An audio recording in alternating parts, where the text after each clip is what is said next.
Get some rockets. We'll give you some rockets. Adam Curry, John C. Dvorak. It's Thursday, January 1st, 2015. Time for your Gitmo Nation Media Assassination episode 683. This is No Agenda.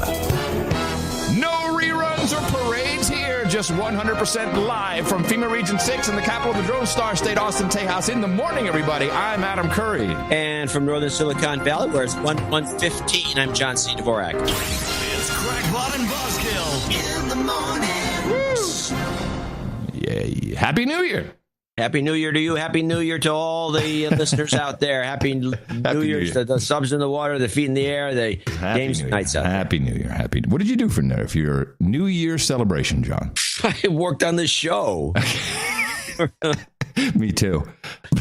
Did you not go out at all? I did. When I finished the sending the closing out the spreadsheet at midnight, I did rush out to the front of the house, and because I have a view of from here, I can see the other side of the bay. I could watch the diminutive fireworks display in San Francisco, which is as usual boring. It was too cold to stay outside. I came back inside. And it was freezing in Texas. Oh yeah, apparently it was almost going to snow in Dallas.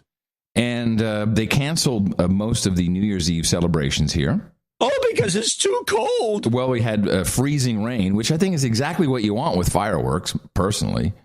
But actually, you do, because otherwise a big cloud forms and you can't see the damn fireworks. Exactly. So I found myself... Washes it clean. I found myself at a private Texas party, which I think there's some things I need to share. You actually left the house? I did. With an Uber. Well, that's the way to go, but there must have been a premium on. No, there was no surge pricing. And in fact, your name's not Surge, so why would there be? Well, you'd expect there to be some kind of surge, just because people are going around using the service, not wanting to drive themselves for two reasons. One, because most people expected freezing rain. I don't think that happened until like 5 this morning. But great drivers. So where did you go? Where you went to some event? Yes, I did. I went to a party at a house in the hills. Let's just say a mansion. Hills? In the hills, yes. We have hills here, the Westlake Hills. I've seen those hills. Yeah, hills. And this is like... They're usually preceded by a kind of a square triangular sign says bump. Yeah, right. Austin Hills. This is the kind of mansion that has a paddock in the backyard with a horse. A paddock? A paddock, yes. Does it have a helipad? That's even more important. No helipad. Although I have been asked if I would be interested. You'd be interested in what? Landing a helicopter there. Oh. Yeah. I mean, whenever people know you fly helicopters, hey, Ben, let's land in my backyard. Yeah, okay, sure. So this particular party, a wealthy Austin socialite, and small party. A lot of people from West Texas. Now, if you live in Texas, then you know when somebody says people from West Texas were there. Well, that means to talk like this. No. Well, all West Texans I know talk like this. They all sound like Ross Perot. No, that would be incorrect. That's more North Texas because he was Plano, which is, Dallas. So no, not at all like Ross Perot.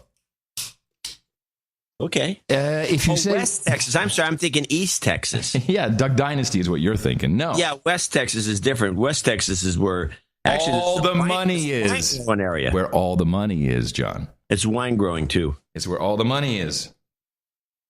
Yeah, from West Texas, where it's nice and dusty and there's lots of money. Well, and why is there money? Because there's dust. No, because all these people own property that have leased the rights for these fracking companies. Oh.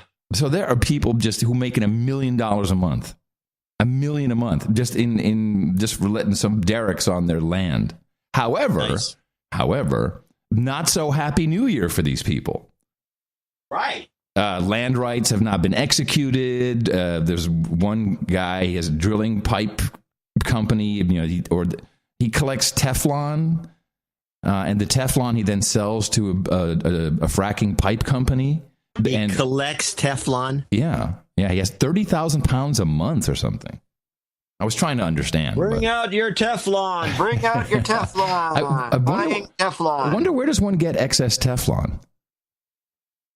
I don't know. Probably somewhere. Maybe in a gasket company. Orders canceled, postponed. So people are kind of freaking out because of this oil price. Everyone's, the money is just stopped. And it will continue to stop. Yeah. So the mood was somewhat demure. Oh, so it wasn't very festive, is what you're saying. Well, there were a lot of registered nurses for some reason at this party. Just in case. Yeah. He's keeling over. Nurses are great. I love nurses. I'll bet you do. Because, it's kind of like a flight attendant. All you have to do is say, you guys really are the backbone of the pharmaceutical or the medical, the healing industry, I think I said. And their faces light up and like, yes, we get no props. Like flight attendants, if you say, you are the people who will save us if we crash into the ocean. You will get us out on time. So when you say this to a registered nurse, they light up. It's great. Yes, yeah, exactly. Oh, you're just a flatterer. Yes, I try. I really do try. Now, a couple other these registered nurses, or I don't think that they were all registered nurses, but there was Texas women, and this was just a little different. Oh, but it was the fireworks. They had their own fireworks, which were that's a party. Really expensive fireworks. But what was cool about them is that they were kind of like, kind of like you'd expect from a big firework display, like a Macy's or whatever. But these were rigged, so they exploded at kind of the perfect height for residential. So it was your own private little thing, but it was filled with big starbursts and stuff like that. But they were lower. Yeah, much lower, perfect altitude. So you just kind of just for our own little thing there. So that was nice. That is very nice. With an electrical board, the whole thing. That was not. Well, yeah. Some pro was doing it, sure. It was actually actually some dudes from the party. Like, hey, we'll do that. I'm not quite sure. Maybe that was arranged before. Maybe they were invited for that purpose. You could be. Okay, so the women all brought food. Now there was enough drink. There was. Crazy amounts of alcohol and weed. Very typical. Weed? Yeah. Weed? Weed, yeah. In Austin? Yeah. A big I would have never expected weed in Austin. Well, there was a big, like a hollow book, one of those Sir Jimmy hollow books. Yeah. Filled with weed. Yeah. I'm like, I picked the wrong time to quit weed. This is good. No, it's not mead, chat room. They're thinking mutton and mead. No, weed. Now, so the women all brought food. And this was one of these women all brought food. Yes, and this is one of these places that had, huge kitchen with big, multiple stoves and ovens and all professional looking stuff. And so first of all, there was some queso there. Now, if you know Texas, you can't kind of go anywhere without people whipping out the queso, which is pretty much melted cheese. And but oh man, this was like magic sauce from West Texas. And then came the pièce de résistance. The strippers. Oh, I wish. No. Although the registered nurses did tell me something funny, that every year at Halloween, their friends who are not nurses call them and say, hey, do you have a nurse outfit left over that I can use? like they have some kind of rack. A rack. A rack. You want the sexy one? They're all flabbergasted by this. They can't understand. But who do you think we are? I'm like, but seriously, do you have one of those? Like, come on. Now, if you've heard of this, then, and you probably have. I had never heard of it. I had certainly never eaten this. And it is there were a couple of women from Louisiana originally. So this is Louisiana cooking. By the way, if you say, yeah, I've been to New Orleans, it doesn't count as ever having been to Louisiana. Yeah, you got to get out there. Yeah, that did not count. And if you've not heard of it, please don't look it up. Lost in the bayou, then you've been to Louisiana. Yeah. If you have not heard of this, then don't look it up, because I just want to walk you through it. Turducken. Oh, God, everyone's heard of this. No, I'd never heard of this, John. Well, see, that's because you don't, get out much. It's been popular. No, it's not it. it's been popularized at least for the last 15, I don't know, maybe 20 years by NFL football ex-coach, announcer, now retired, just how long ago, who used John Madden, who used to go on and on and on TV about his turducken that he has every year. Well, okay, so I'm sorry. I'm behind the times. Let me ease everybody into it. I can see from the chat room not everybody knows what turducken is. A turducken is an abbreviation for turkey, duck, chicken. You can actually buy frozen turducken at the local store here. Yeah. Hold on a second. That is not how we do turducken. You don't do turducken. No, someone at the party brought the turducken. They had done the turducken. They had created the turducken. Okay. So, fantastic. Now, did they do it right? Why do you mock me? Because it's everywhere. This is old news, but was it deboned?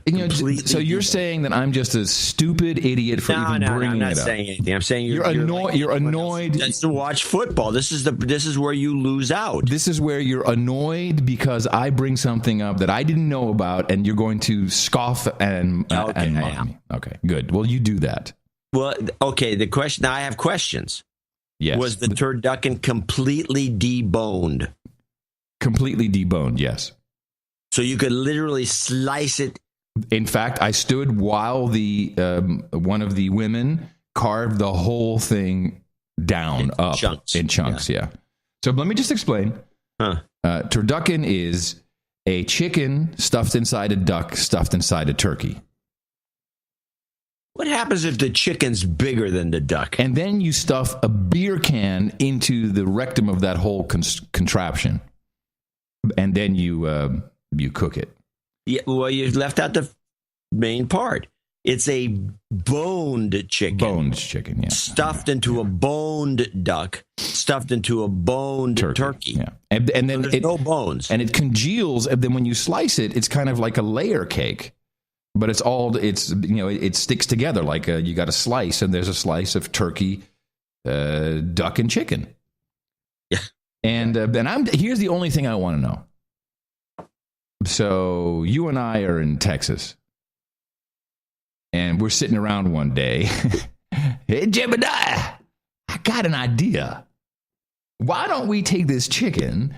Well, that's an interesting point. And shove it up this duck's ass, and then we'll take that and we'll shove it up this turkey's ass. And then I got this beer can. We'll shove that up the whole thing's ass. We'll cook it. It will be good. That's just to stabilize it. Okay, turducken on the Wikipedia. Who came up with this? That's what I'm looking for. I'm looking for the Dr. Gerald R. Lanasa, a New Orleans surgeon, was locally known for this is the guy. Yeah. Because he had his scalpel, he could debone birds. But what? So this guy at least took credit for it. This Louisiana, so it's a Louisiana dish. Makes sense to me. In the United Kingdom, a turducken is a type of ballantine known as a three bird roast or a royal roast. Oh. The Pure Meat Company offered a 5-bird roast: goose, turkey, chicken, pheasant, pigeon. Is this something from Old England? Stuffed with sausage. Well, sounds pretty decadent. Yeah. Now let's go over this again.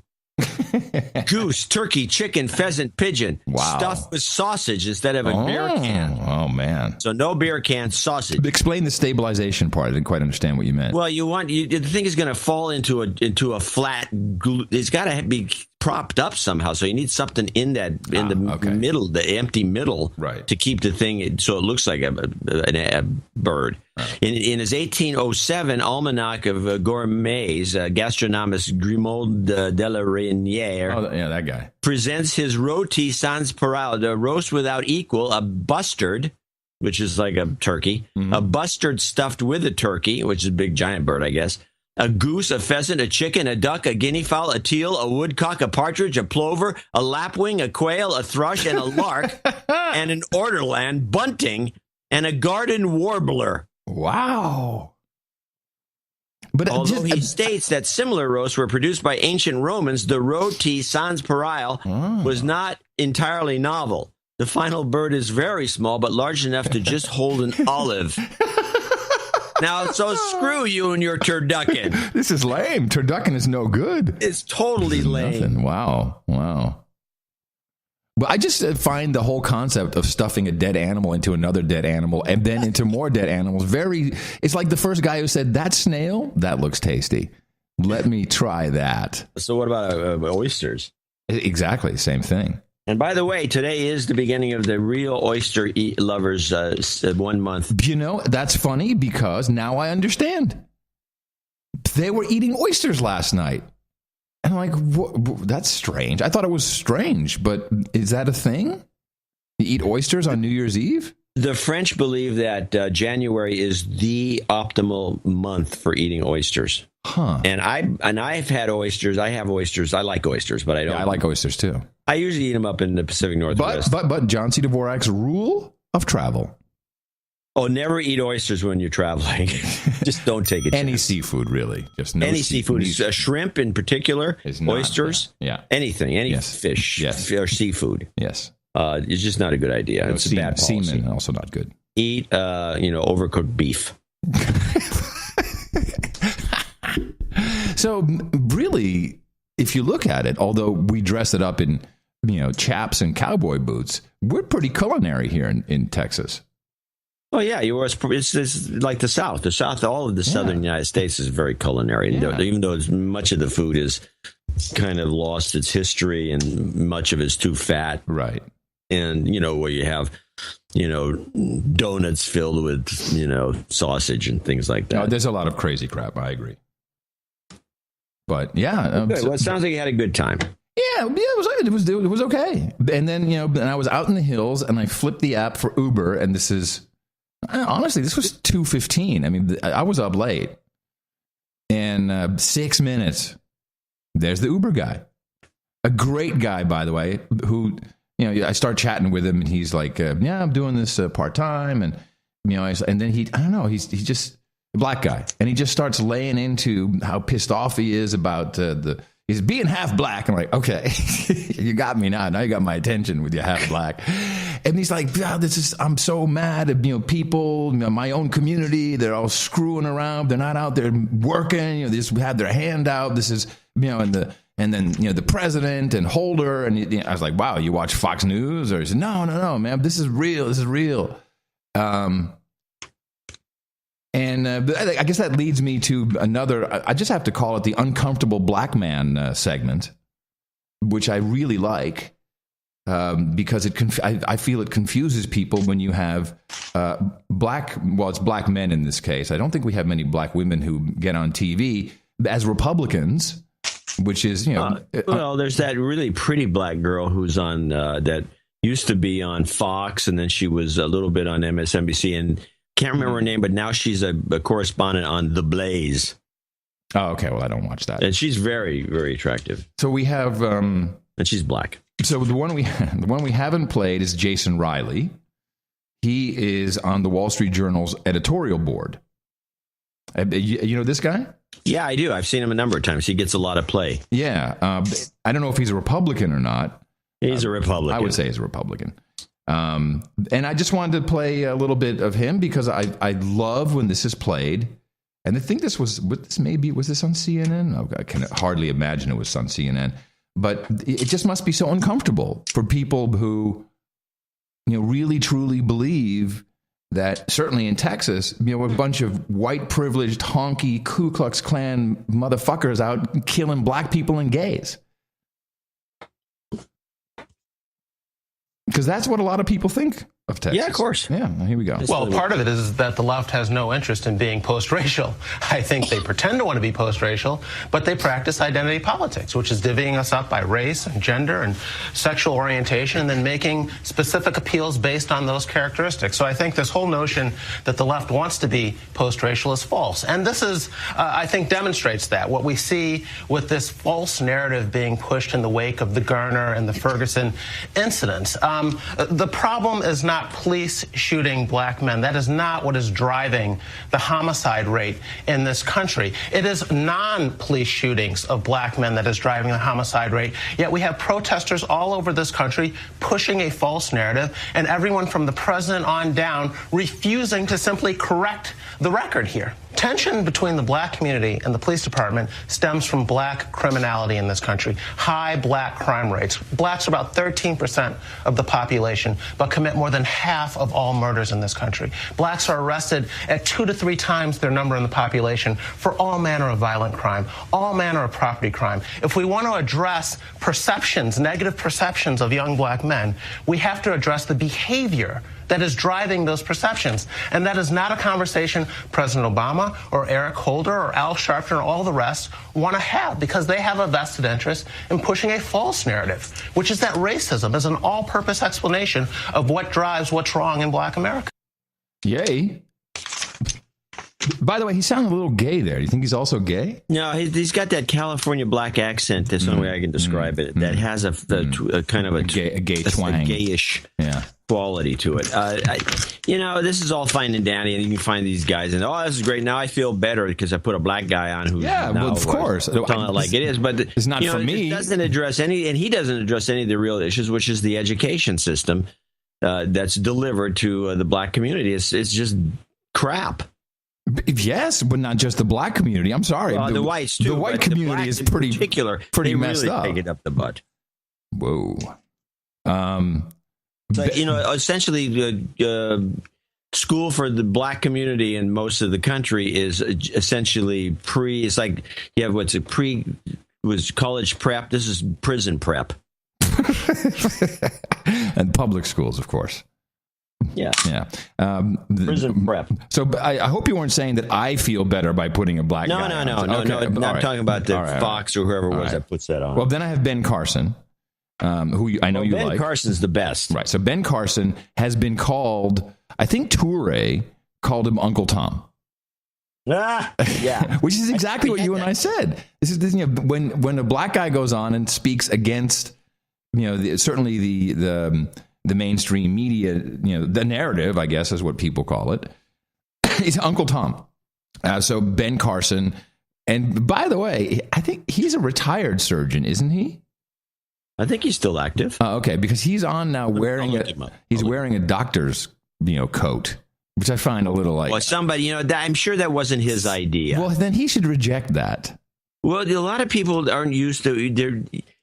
Let me give you some advice for people out there who happen to run into having. Hello, people out there. Advice coming down the pipe. Advice. Yeah. He's 63, so he's accredited. It doesn't say that he's retired.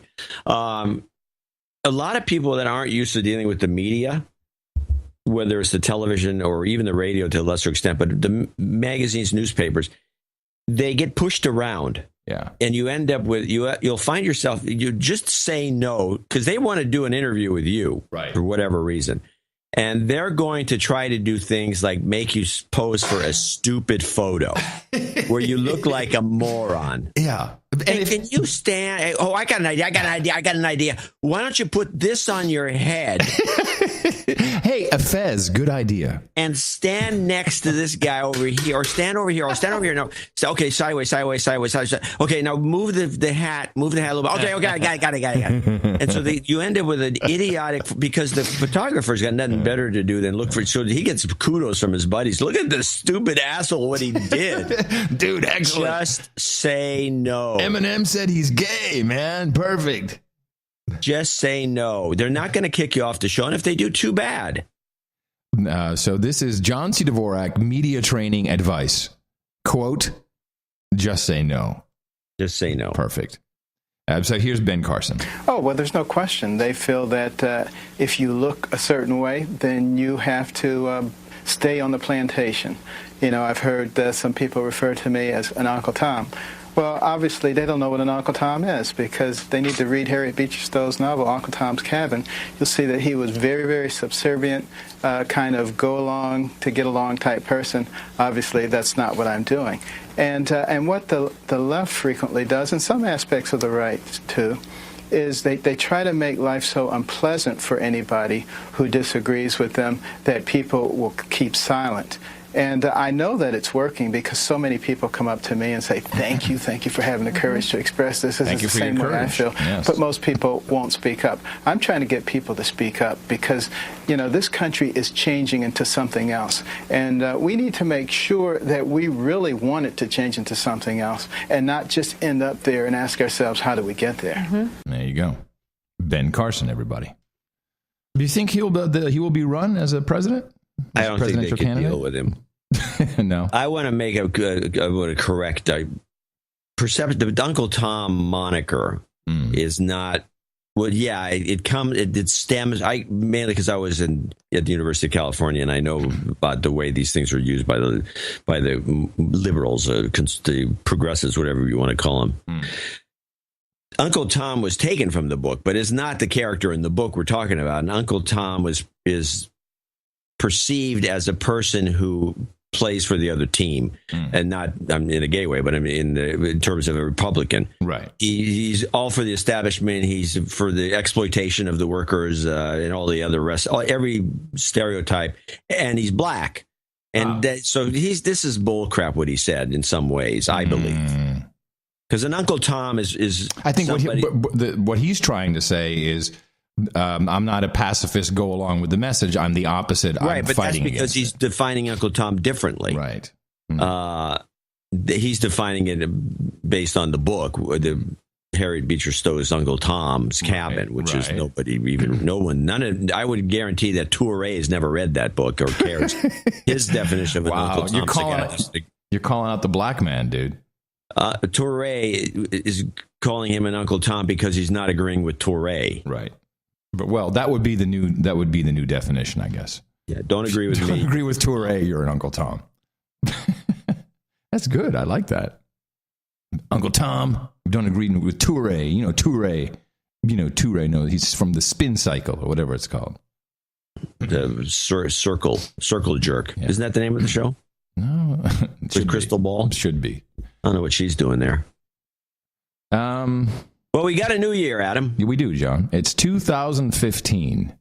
And I was putting my clips together, and I decided, hey, there's a bunch of old clips from last year and the year before and the year before that I could pull out to show what kinds of things we've long since forgotten. Okay. I actually have one of those, but yeah, okay, good. You have one too? Yeah, I do. For example, the New Year celebration. Did I get the new one? Yeah. Here was in 2013. It's 2 years ago. This is the New York New Year celebration. Outrageous aspect of why would you go to Times Square when this was the problem? More than 1 million people from all over the world crammed into several blocks around Times Square. 3 hours before the ball dropped, there were so many people you couldn't get close enough to see it. And this year, there were no food vendors or public toilets. Oh, no. Wow. Well, 2 years later, nothing much has changed. I have the regular clip, Times Square restrictions. National Guard. Oh, sorry. And the good news. In place, bomb-sniffing dogs and radiation detectors in the crowd.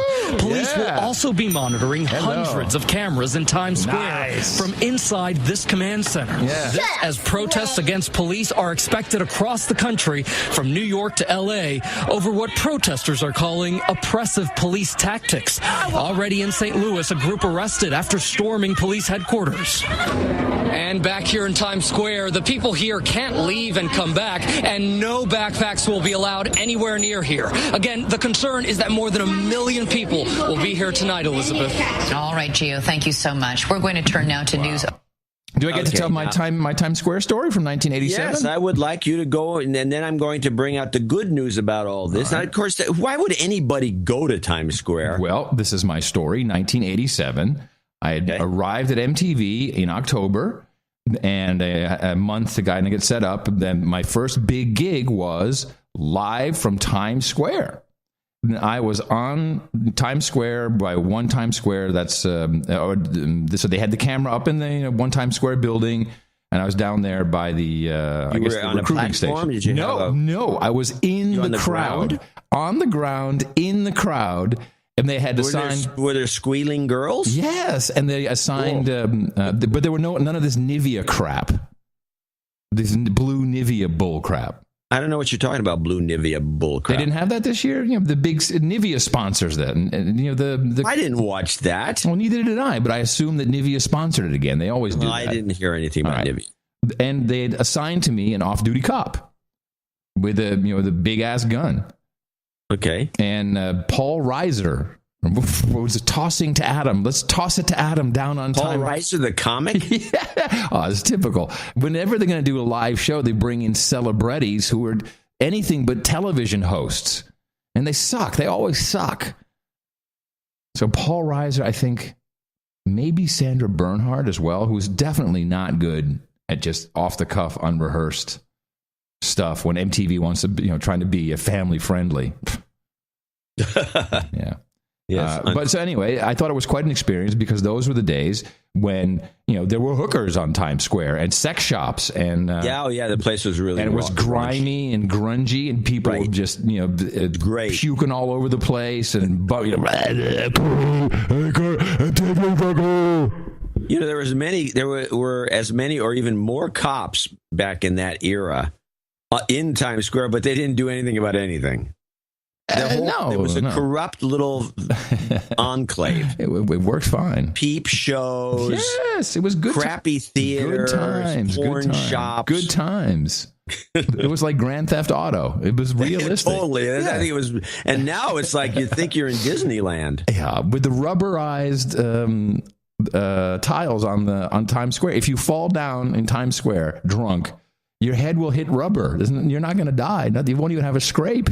Yeah, back in those days, what you're talking about, there was blood everywhere. And a taxi cab would run over you because that's kind of where Broadway and 7th split up. Right, but now they don't even allow taxi cabs. You can't drive there. It's all walking. They ruined it. They did. It's ruined. It's ruined, I tell you. People were peeing in the street. Oh, it's rats the size of dogs. Oh, yeah. Yeah, good times. Crocodiles inside the sewers, ready to come out. I went... when I was in New York with Christina, we went around to see where we used to live and where the original MTV studio was, Unitel Video, 57th and I want to say like 10th or something, 11th. No, I'm the other way, 2nd. Was it 2nd? Yeah, by was it the East River? No, I don't remember. But, and now it's like, it's all big CBS corporate looking building and Tony's Deli is gone. It's just been replaced. It's strange. Oh, reminiscing. Sorry. Yeah. Onward.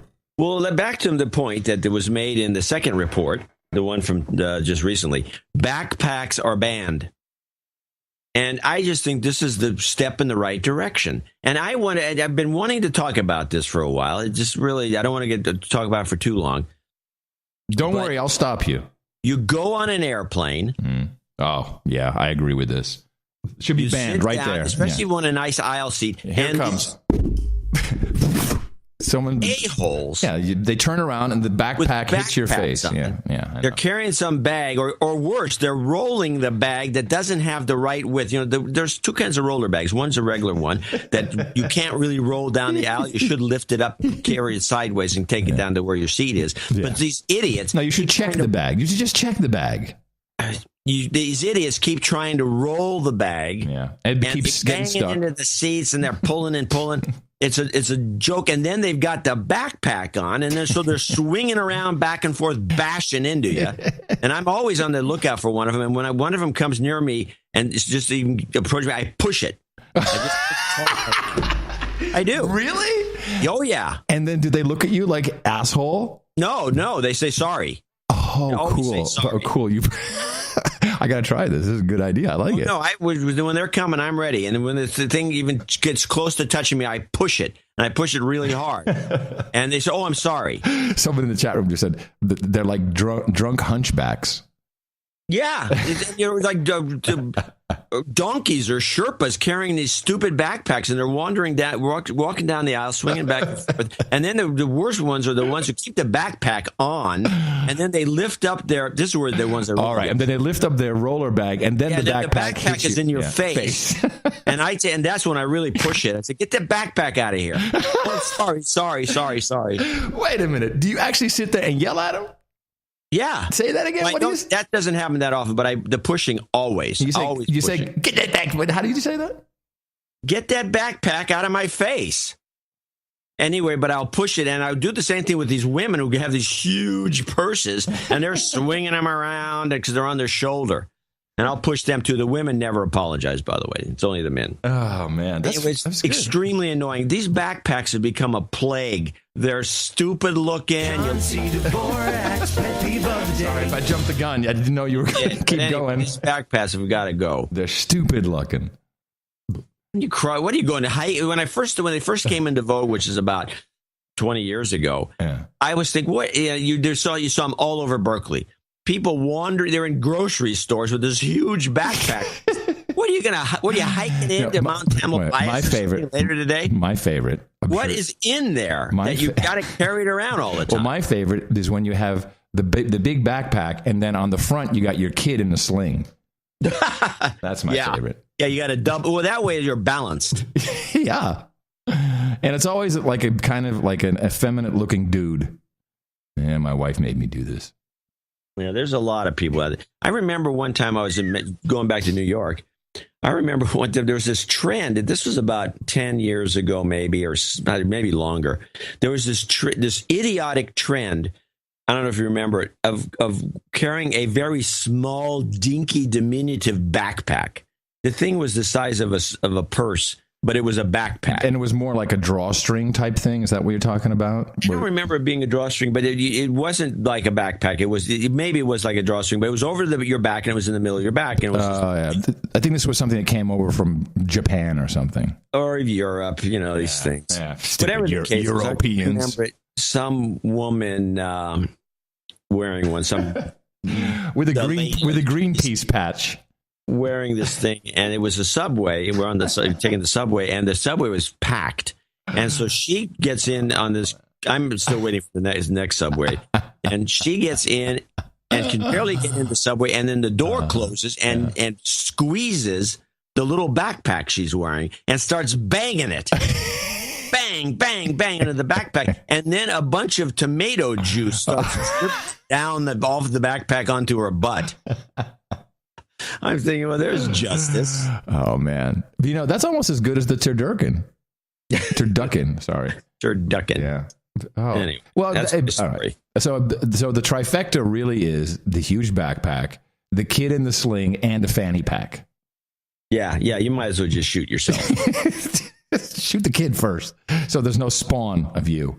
Yes, well. Yeah. All right. That's pathetic. Okay. Well, anyway, I've been meaning to bitch about that. Yeah, well, you did. I'm very happy. That's a good point. So when I came back from Seattle again, TSA pre-op the whole way. You got pre-check? Yeah. That was on Southwest. Yeah. How does that happen? I think if you're a frequent flyer on Southwest and you've flown within the last year, they just put you on automatically. Yeah, but this is bullcrap because you have not been interviewed. You are not an officially trusted traveler. You're a frequent traveler, but not a trusted traveler. So this would be my peeve. This is bogative. Yeah, I got to say to that. Yeah, right on. Too bad. Hey, I want to say something to, first of all, everybody. Hello, everybody in Europe. Things changed today in Europe. Big changes. Particularly, first of all, we have Lithuania joining the euro, which now the only country in that basic region that is not on the euro is Poland, of course. So we have Sweden and the UK. Well, that's it, in that region. Oh, okay. Right. So we have Lithuania and Poland, kind of neighbors, and then Germany. So that's a change, and I don't know what Lithuania was thinking. Why would you want to join the euro at this point? It just makes no sense to me. Well, if you could take it to get some free money, maybe. I don't know. Well, I know the Greek thing is falling apart again. Wow. I could have gotten some old classic clips. Well, they're having a snap election because they couldn't agree on. Did the cabinet basically fall? Is that what happened? Because they they couldn't, or they could not elect a president. Something like this. Right. Let's take a look. And so, of course, we have the very Greece dissolves parliament for January vote. Okay, so the cabinet fell basically. And so they're going to have a snap election, and we have the radical guys, the dudes, who are saying, we are going to get in and we are going to stop this austerity business. And, of course. Which they should do. That's the way to deal with this. Yeah, well, they sucks. And they should just Doesn't work. Bring back the drachma or whatever they use. What are they using? It's going to be tough. But that's the only way, isn't it? I don't see any other way for them to get out of this. They say, hey, screw you, IMF. We're not going to implement austerity. There's no work. That country is dead. The country was doing very well, by the way, before all this began. Yeah. When they started putting this austerity in and firing people, and then it just is a downward spiral. It was still the most productive country statistically. Yes, they had worked the most hours. Yes, they worked the most hours, and they had high productivity for those hours. And that was turned around somehow. It was set up to fail. For some reason, they targeted them. You don't think it has anything to do with the Russians taking over everything in Cyprus and Greece? And now, we have... and the gas going through Greece? Yeah, well, yes. Yes. Of course it did. Yeah, okay. But no one ever really looks at that at any bigger level. Anyway, so they're doing it. But there's something... They don't talk about it. There's something much bigger happening in Europe, which I got to tell you, I didn't even know... Maybe I knew it, but I didn't know that it was it happens January 1st. As of today, well, you know what? Let me play a little clip here. This is from KPMG. It's a promotional video. KPMG is that one of the remaining top 3 accounting firms?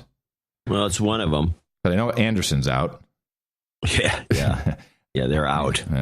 Remind me one day my Anderson story. So KPMG is now talking to, they have several different products, but this affects any company, no matter what size. So if we were a company, which we're not, and we were operating in Europe, we would be affected by this law. And this law is something that is discussed quite often here in the federalized states of the United States of Gitmo Nation, which is...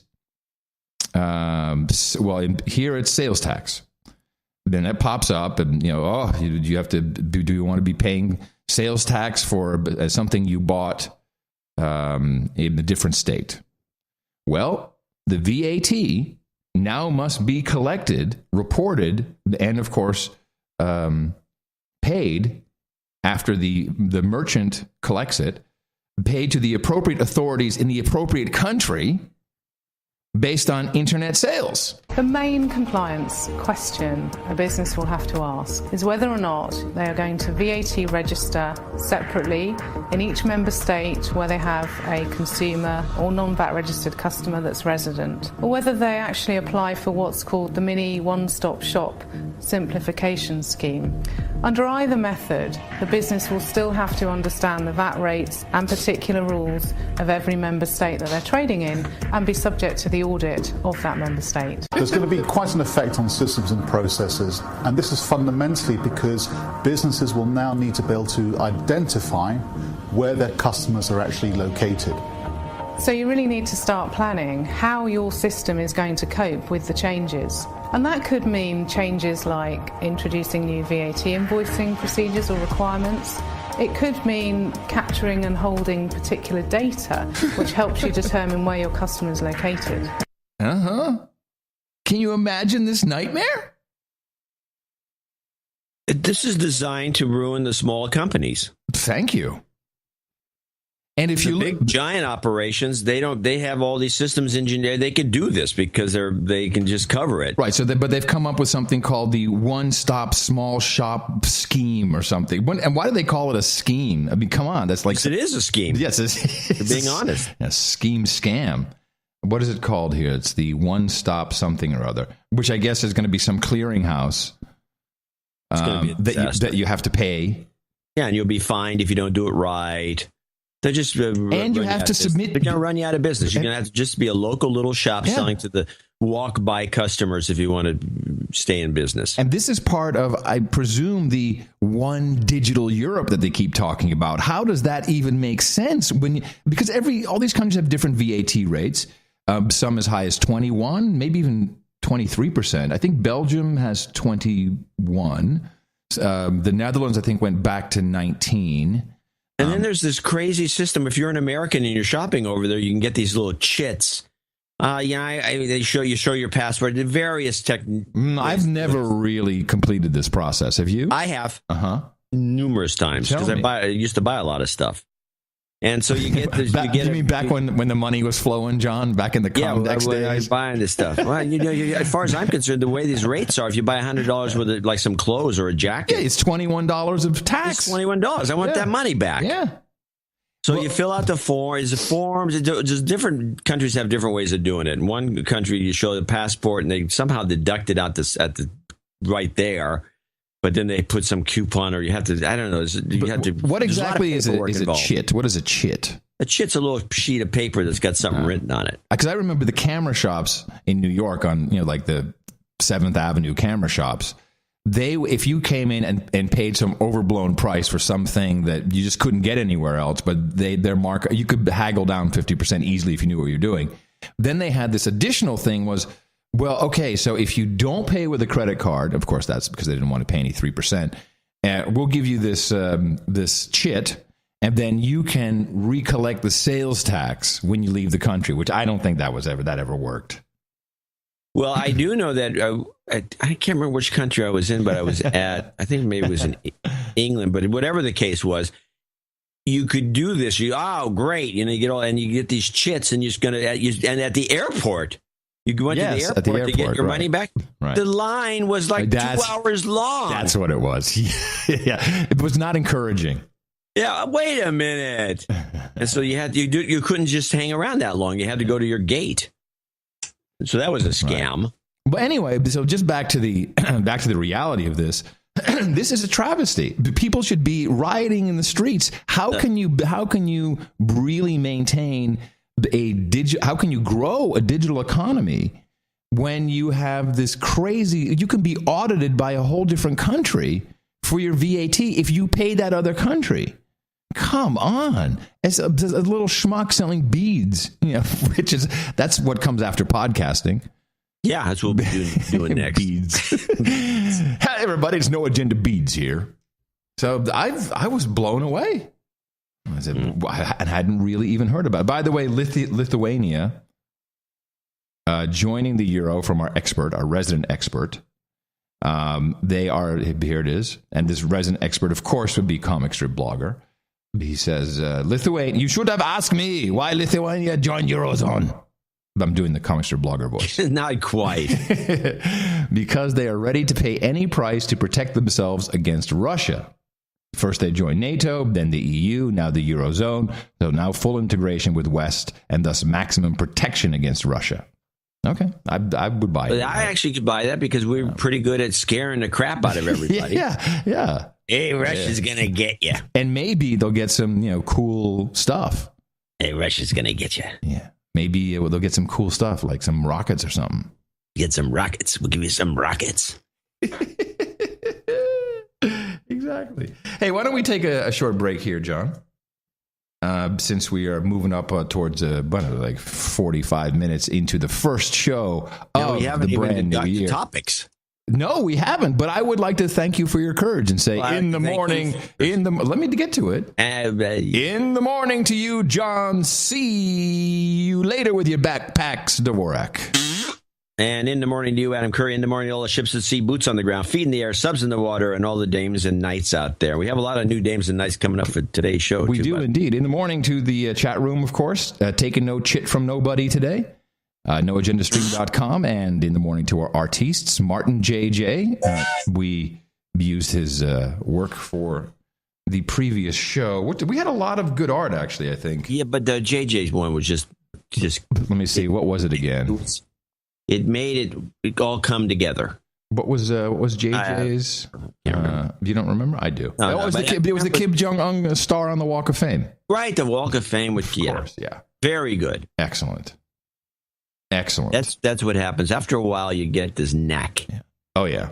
I've worked with a lot of artists over the years, and cartoonists are the ones that fascinate me the most because you can give them an idea for a cartoon, and then they put it together, and you go, "My God, how do you even conceptualize it?" Right. Get this.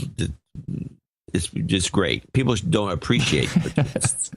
John Chit Dvorak. I should have done that one. Damn, I'm stupid. So Chit.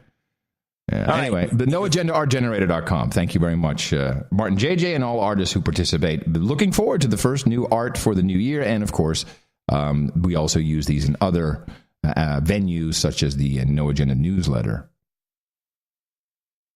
We have a few people to thank. We have a lot of people that decided to become executive producers for number one show from 2015, 1/1/15. We're actually, people should note, we are actually working on the first years.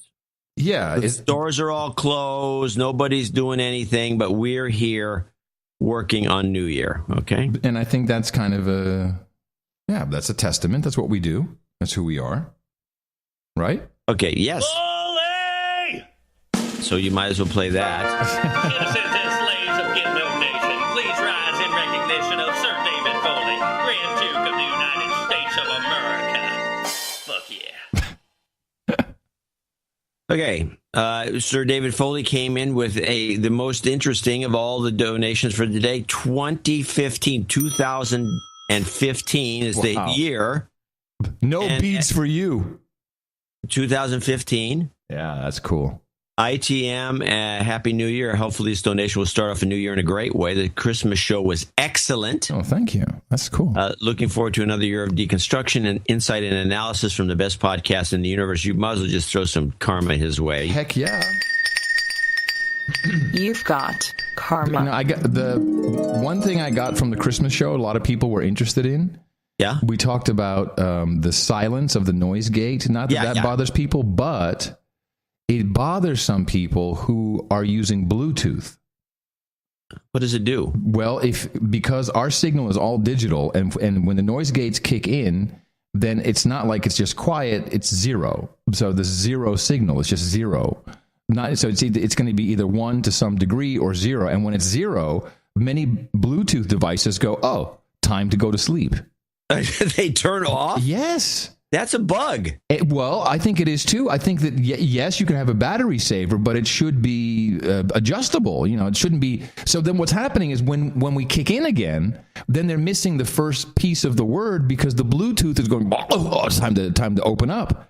I agree. You said it right. That's a bug. It should be it's at least a horrible bug. And it happens on a Bluetooth. This is digital technology. Bluetooth shouldn't be thinking, well, everything's analog, so there'll be some noise in there all the time. Yeah. Yeah. In 1950.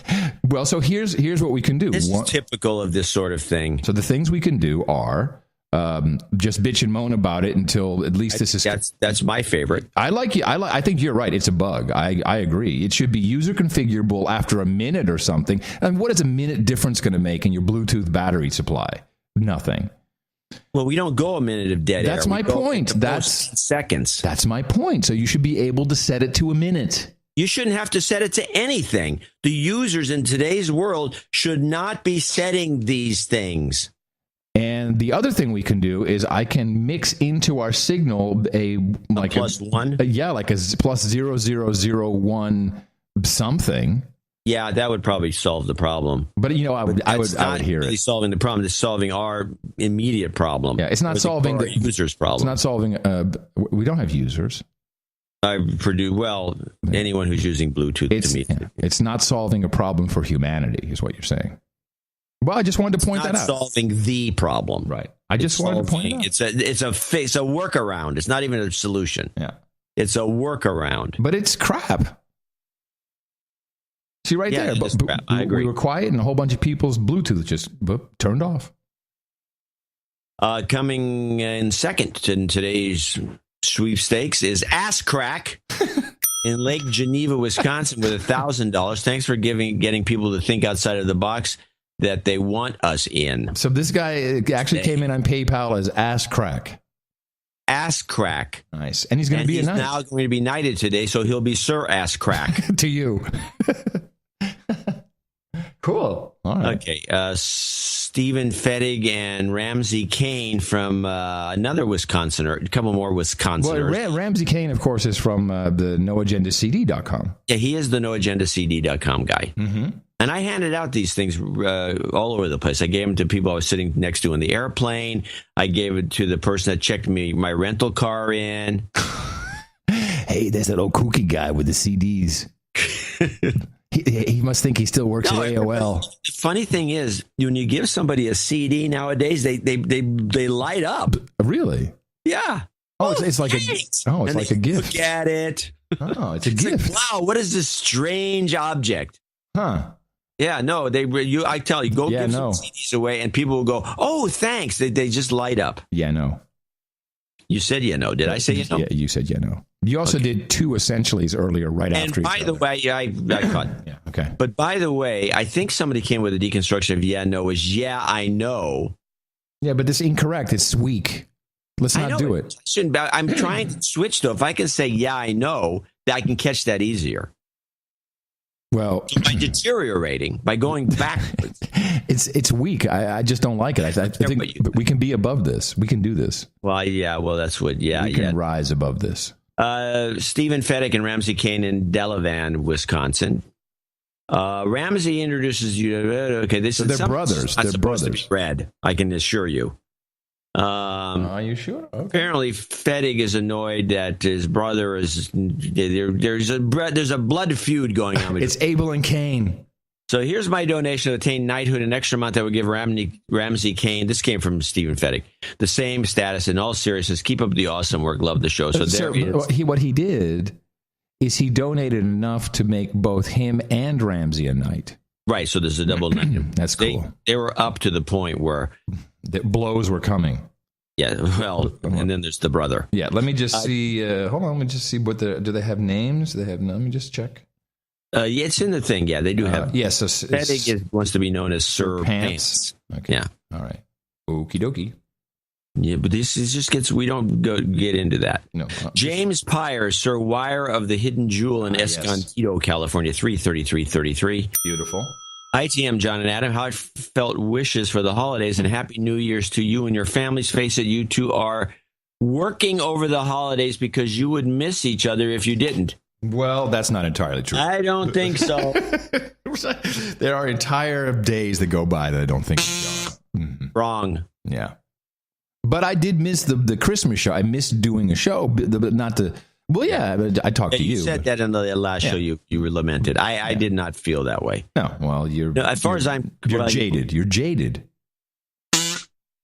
No Agenda Education is the best schooling in the universe. Thank you for your courage, Sir Wire of the Hidden Jewel. Oh, thank you. Okay. Oh, very nice. Christopher Dolan in Berlin, Connecticut, which he must be... Yeah, he's a knight. Yeah. 33333. Well, he'll be a knight. Yeah, I guess he will. Yeah. And he says, don't read on the show. Blah, blah, blah, blah, blah. He wants to be Sir Christopher Dolan of Pancakes. Got it. Got it. The best podcast in the universe. Sir Paul Boyer in Howell, Michigan, 33333. Another one. This is a lot of 33333s. Just wanted to make sure the best podcast in the universe was a Happy New Year. Almost every show you guys say something that reminds me why I'm a producer, and I wanted to take this chance to do it. Wanted to say I love the Christmas special. Thank you. I have been listening since the beginning, and it was kind of fun to be reminded of how much the show has evolved and changed. Yes, it went from correct. Well, we don't talk about the news. To, hey, hold on a second, John, I've discovered something that's incorrect in the news. We should do this more often. Keep up the great work as I slowly work my way up to baronetcy. Sir Baronetcy. Nation Mitten. Mm-hmm. Sir Dr. Sharkey. Hey. Jackson, Tennessee, 33333. Mac Daddy and Daddy Mac, I apologize for my absence over the past 6 weeks. I was taking a total news fast for my sanity. Not a bad idea. Unfortunately, the day I broke my fast, that was the day that we learned that North Korea had hacked our national defense computers. I mean, Sony. Bullshit. My first thought was bullshit. Mm-hmm. It's probably a disgruntled employee. My no agenda super sense was right. That's Spidey sense, actually. Well, he says super. Yeah, I know. As I listened to your latest show at the time, where you were saying the same thing. Now, that meme is all over the news and the internet, so I'm back to listening on a regular basis. We have this. A lot of people have this effect. they drift away. Right. Yeah, they do. They have to be sucked back in, otherwise they start. and so I'm sorry. They get colds. They get the flu. They get itchy. Yeah. All kinds of bad things happen out there. Oh yeah, a rash. Rash. But I think the way it works is something shows up, and you have the training. The eyes peeled, eyes wide open training, and you look at something and go, "That's got to be bullcrap." And then they're like, maybe the guys have been talking about it. You check back in, lo and behold, you get confirmation. You're back on the train. You're back Usually on the confirmation in a big way with all kinds of backup details, which is important. with show notes to go. Yeah, true. Anyways, back to listening on a regular basis. Thanks for everything you do. I have a karma-filled new year. Sir Dr. Sharkey, Earl of Grantham, FEMA Region 4, the Tennessee Valley, and the Great Smoky Mountains. Yeah, we'll roll it out for you. You've got karma. Craig Zella in Fairfield, Connecticut, $300. John and Adam, Happy New Year. This donation brings me over the level of night. As counting below, he's got it there. I wanted to complete my knighthood at show 666, but I'm an ass and didn't follow through.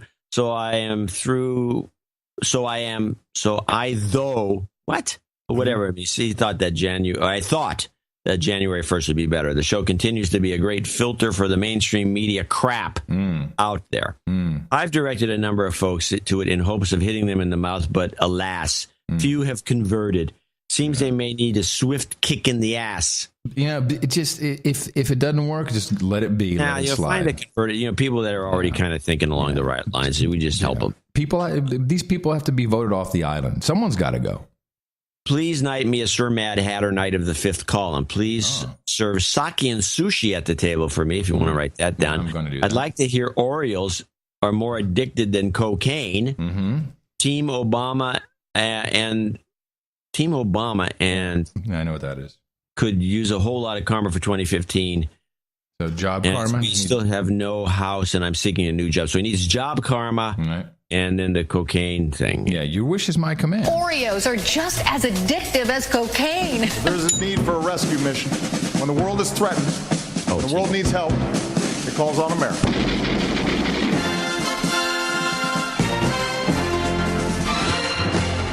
And that's the story. Jobs, jobs, jobs, and jobs. Let's vote for jobs.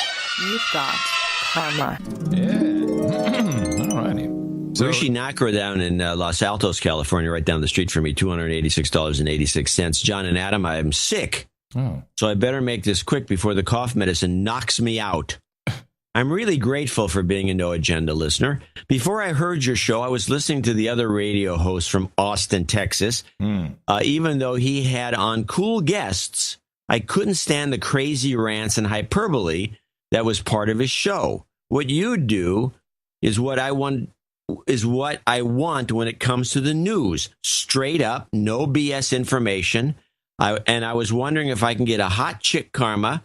Spending New Year's sick and alone really sucks. I'm about to pass out from the medicine, so I better hit the donate button and PayPal before it's too late. Oh, no. Best regards, Sir Riechmeister. Yes. By the way, what does it come to become a duke? What does it take to become a duke? It takes 30 nights. Oh, no, 30. That's Grand Duke. That's Grand Duke, yeah. I can look it up. All right. Give it up for Raven. You've got karma. That's all the hot chick I could think Where of. did that come from? Well, he wanted hot chick karma, so I gave him Raven. I will put a link in the next newsletter to the peerage. Yes. It's real. The peerage is real. Don't ever doubt it. It's happening now. It's real. Pedro Vaz in Coimbra, somewhere. Is that Australia? $250. I do not know if I have an email from him. Coimbra. Portugal. Let me Pedro. But I can look see if we have something from Pedro. Yeah, see if there's anything from Pedro. I don't recall anything coming in from Pedro. Pedro? His last name again? Pedro? Here it is.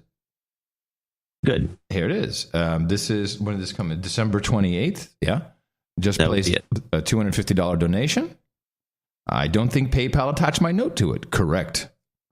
Correct, you are. The donation is to acknowledge the quality of your recent shows. Thank you. My daughter Emma was born today at 4 a.m. Central European time, so please add her to the birthday list. Well, okay. I don't think she is. I love you, baby. Props for my wife and the women in general. I don't know how they handle it. I think if men had to go through the excruciating pain of childbirth, the human race would have become extinct long ago. Please give karma to everyone for a better 2015. Serendipity. That's who we're talking about here. I like that. Yeah. You've got karma. Let me put that in the list. I don't think Eric had that. So we have birthday. Let me just double check. No, we don't. So Serendipity, his brand new human resource, Emma. Okay. And she was born on the 28th of December. And he'll be associate executive producer with Sir Riechmeister. Nice. Eric Van Martyr in Van Nuys, California, 23456. Happy New Year, old crackpot and buzzkill. May I have 2 shots of 2014's Ugly Head and some karma for my best buddy Mike, who got laid off before Christmas. Thanks. Yeah, good work. How nice Thanks, is that? Eric? Yeah, fantastic. right. You've got karma. Mm-hmm. All right. Actually, the Dame Melody Mann, who's now going to be renamed, she's a baronetess. Damn it, Janet. 23456 from Ringpool, Louisiana, and she sent a note in. Okay. She handwritten, along with an accounting. It says, "Dear dude named John and dude named Adam. This is both handwritten and a drunk donation." Oh, whoa. Poor John, she says. Okay, here we go. I'll try to do it. I try doing I can't really do a fit. Mm-hmm. With today's contribution, I give myself a birthday gift of nightly upgrade. You're not doing it drunk? I am drunk. I'm drunk. This is the way women are when they're drunk. I know I would ordinarily be a baronetess, but as more of your listeners are ordinary, and that's an unnecessary mouthful, I claim the title by might and main of Damn It, henceforth to be styled Damn It Janet of Transylvania and the Louisiana Purchase. You might want to add that to that. Hold on a second. This is not anywhere in my notes. Well, why would it be? I'm reading it now. How could it possibly be in your notes? Well, don't you send this stuff to Eric so he knows? Handwritten notes? No, well, you could. All right. So hold on. So what am I writing down here? How many people can read longhand but me? Yeah, true. But what am I writing down? Who is what? Who is becoming what? She's going to become Damn It Janet of Transylvania and the Louisiana Purchase. Of Transylvania and the Louisiana Purchase. As a gift. And she's a baronetess? Yes. Okay. All right. As a gift to me, please play 3 oldies. Train's Good. Mm-hmm. Okay. Yeah. Don't Eat Me. Oh, yeah. And Climate Gate. And please give karma to all the other December babes who, as kids, only got one present to cover. This is true. Say this again? She says, give karma to all the other December babies who, as kids, only got one present to cover both Christmas and the birthday. I know. It sucks so bad. It's horrible. It totally sucks. In the morning. I know. My sister's birthday is January 1st. Does she get 2 gifts or 1? No, it was like no one. She's completely ignored. She's like, yeah, it was my birthday. Yeah, right. Yeah, you're screwed. Imagine that she was born 1967 in Uganda. Can you imagine what the hospital? Her middle name is Nankia. Can you imagine what it must be like in 1967 to give birth on New Year's Eve in Africa, in Uganda? My mom, the taxi. She couldn't even talk about it. She couldn't. Who? My mom. It was such a traumatic experience for her. I bet it was. Just driving. She said, just people, because there were all these bars, like shanties next to the road. And I think they killed a couple people. Just, they were just drunk and walked in front of the car and just driving to the hospital. Or kill a couple. Yeah, just killed a couple Africans. Sorry. You leave a chit behind. Yeah, there you go. All aboard, train's good, plane's bad. Woo-hoo. Eat me, Hillary Clinton. To the gate, to the gate, to the climate gate. You've got karma. There you go. I threw in extra karma. And I'll give God, that is amazing! just throw that in for the drunk thing. Drunk Eric chicks. Blake, Hopkinsville, Kentucky, 20150. And he sent an email. I killed your husband. Here's a chit.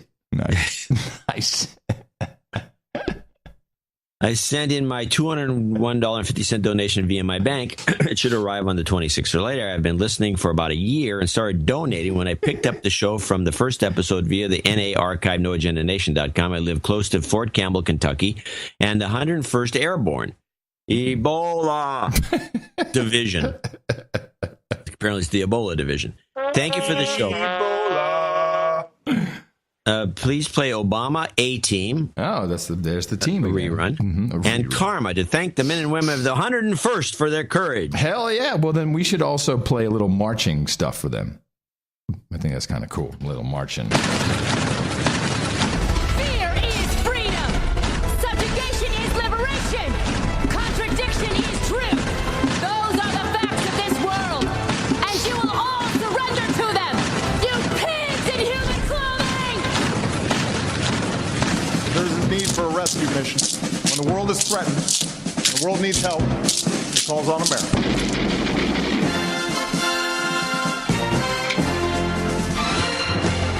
And that's the story. You've got karma. Ah, damn it. What happened? Well, I wanted to register bitchit.com. Oh, BitChit? Yeah, I thought BitChit would be cool. Like a Bitcoin, only a BitChit. And it's already registered. But it's already gone. Yeah, of course. All the chits are gone. All right. When the chits are down. Joshua Shiny in Kansas City, Missouri, $200. We have one more, but I don't know if there's an email or from him. I didn't notice this. Who are we looking for? Joshua? Joshua Shiny. Let me check my system. I'm going to look. I've been lucky with the system today. We should do this in advance, but we don't have time because we're busy preparing the show. And so when people send emails in, they sometimes get missed. Hold on a second. What do I have? I got nothing. I have... let's see what his email looks like. Joshua. What's his last name? Shiny, S-H-I-N-E. And, I got his email. Let me look it up. I'm not going to say what it is. Please don't. But it starts with gloss. Gloss? Okay. Yeah, it's very funny. Funny. Okay. I don't... nope, nothing. I don't have it. All right. Sorry. Thank you, Joshua, for the $200. Christopher Peterson, Portland, Oregon, $200 would be a final associate executive producer for show 683. Hello, gentlemen. It has been a while since I last donated and have meant to go for a while. Today, however, I was listening to episode 680. Is he going to? Are you mocking? Is he mocking us? Is he mad? I believe this is what he sounds like when he talks. Not mocking anybody. Okay. When you played the costumed Megatron man making fun of the selfie girl. Mm-hmm. Your generation is such a disappointment. Yes. I was in the frozen food aisle in the grocery store at the time and busted out laughing, which earned me quite a few looks from the other shoppers. Consumers. I went home immediately and donated. Thank you for the show, and here's a prosperous new year. If you have that clip saved, then I would love to hear it again. If not, please play one of your choice. Chris in Portlandia. You know, I think you told me actually to ISO that one bit about your view... Generation is such a disappointment. Yeah, I have the clip, though, of course. Let me just grab it here. Hold on. But I don't... Seriously? Come on, people. What is... really? You don't even want to know what's going on. Hold on a sec. Wow. So I try to open the clip, and I say, show me the original, which you can do in... And, maybe...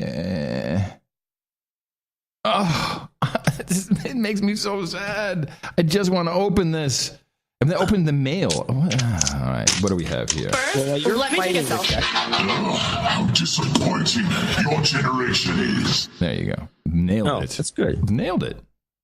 Yeah, you should clip that out. That's clipped. That is clipped. A jingle. Someone made a jingle for us. Oh, cool. Yeah. I have a note, just a random note from Wesley Newburn. I just thought I'd read because it was sent in by over the transom, over the mail system, over the snail. Sorry I haven't been able to donate. He sent us 2 little Christmas ornaments that were carved out of wood that spell out "Shut up, slave." Nice. And so there's 2. There's one for you, one for me. Are they identical? Or are they? Yeah, they're exactly the same. Same from the same lathe. Yeah, well, it's a laser thing. Mm-hmm. Cool. Are you going to send that to me? Never. Yeah, no, I'm going to send it right. Yeah, no. Yeah, no. Yeah, no. Yeah, I'm going to send it. I think you said no. I'm not going to send it. Yeah, no, I'm not going to. That's what it sounds like. I said right. Yeah. Eric's going to send it if anyone sends it. Right. Well, then I'll actually put it in a box of stuff to send to you. When the box gets big enough, I'll send them all. I think I have an extra challenge going for you. Sorry I haven't been able to donate recently, but I'm sending you these Christmas If it fits, it ships. You remember this, right? Chits. Ornaments as a token of my appreciation for the show. I should donate more often, as every time I do, karma hits me in the mouth. The last time I donated, it was just before a trip to Vegas.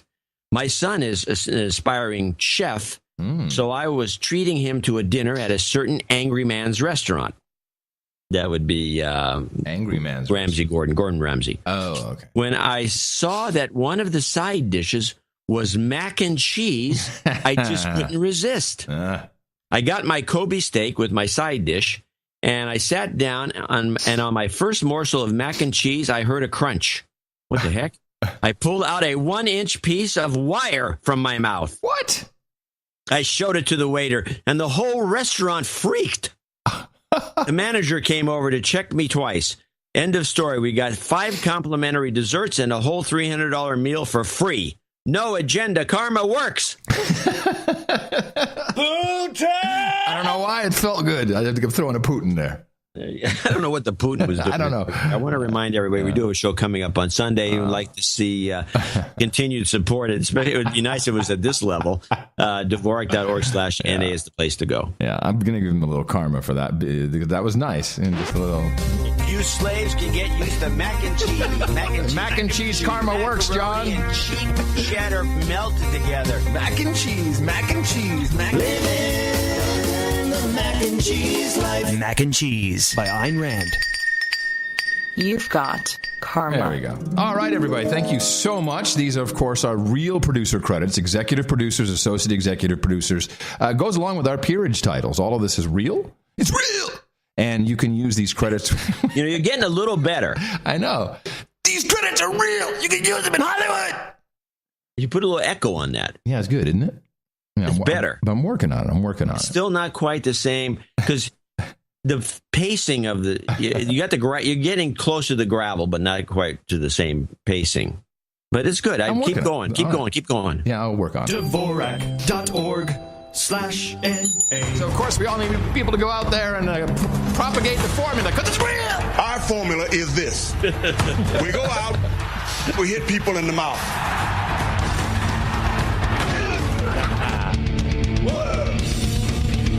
Shut up, slave.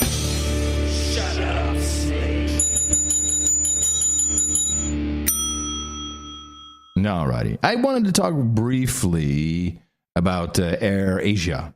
That just because some people were expecting us to talk about it in some way. Mimi was complaining to me about the coverage that she says they showed actual bodies floating around in every news area, but in the U.S. they killed it all. No, that did pop up. It popped up on. Yeah, it's good. Yeah, popped up. I get it. You know, but the best coverage, of course, is CNN. Whenever there's an aviation disaster, the no agenda thinking. Oh yeah, I saw this too. You must, because Richard Quest, who is doing meth again.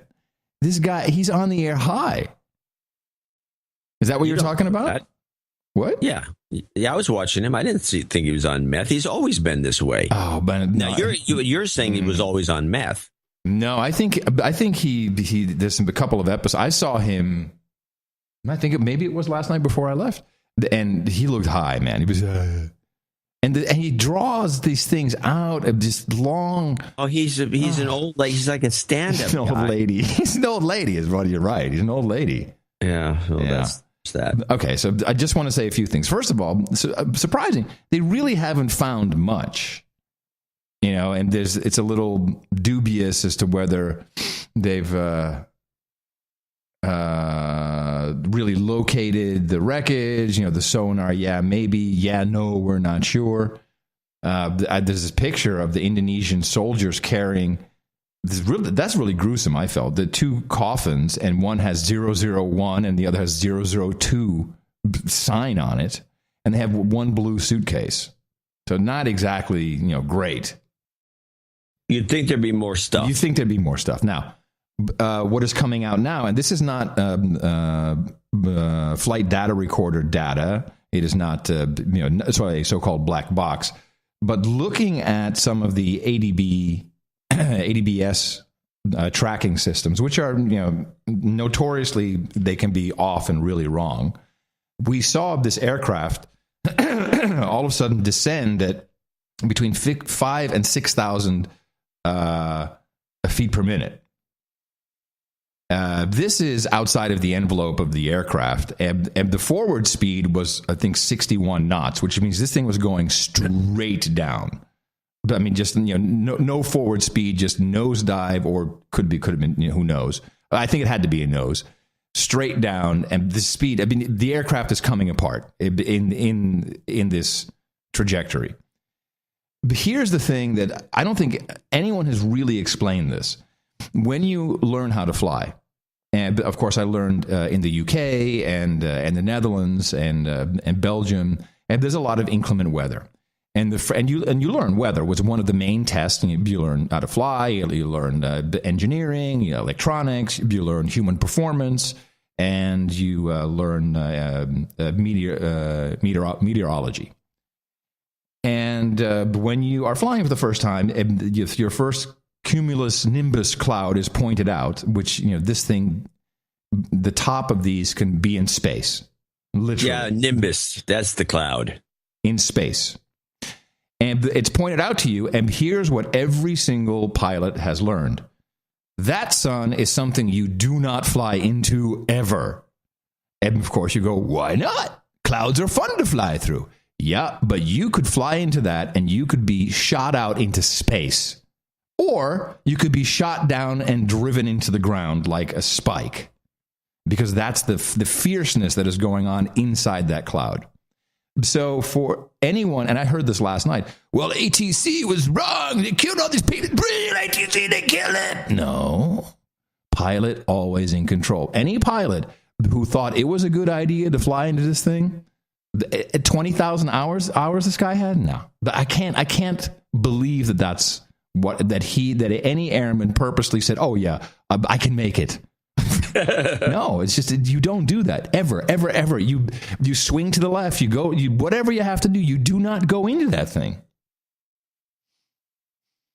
So I'm puzzled.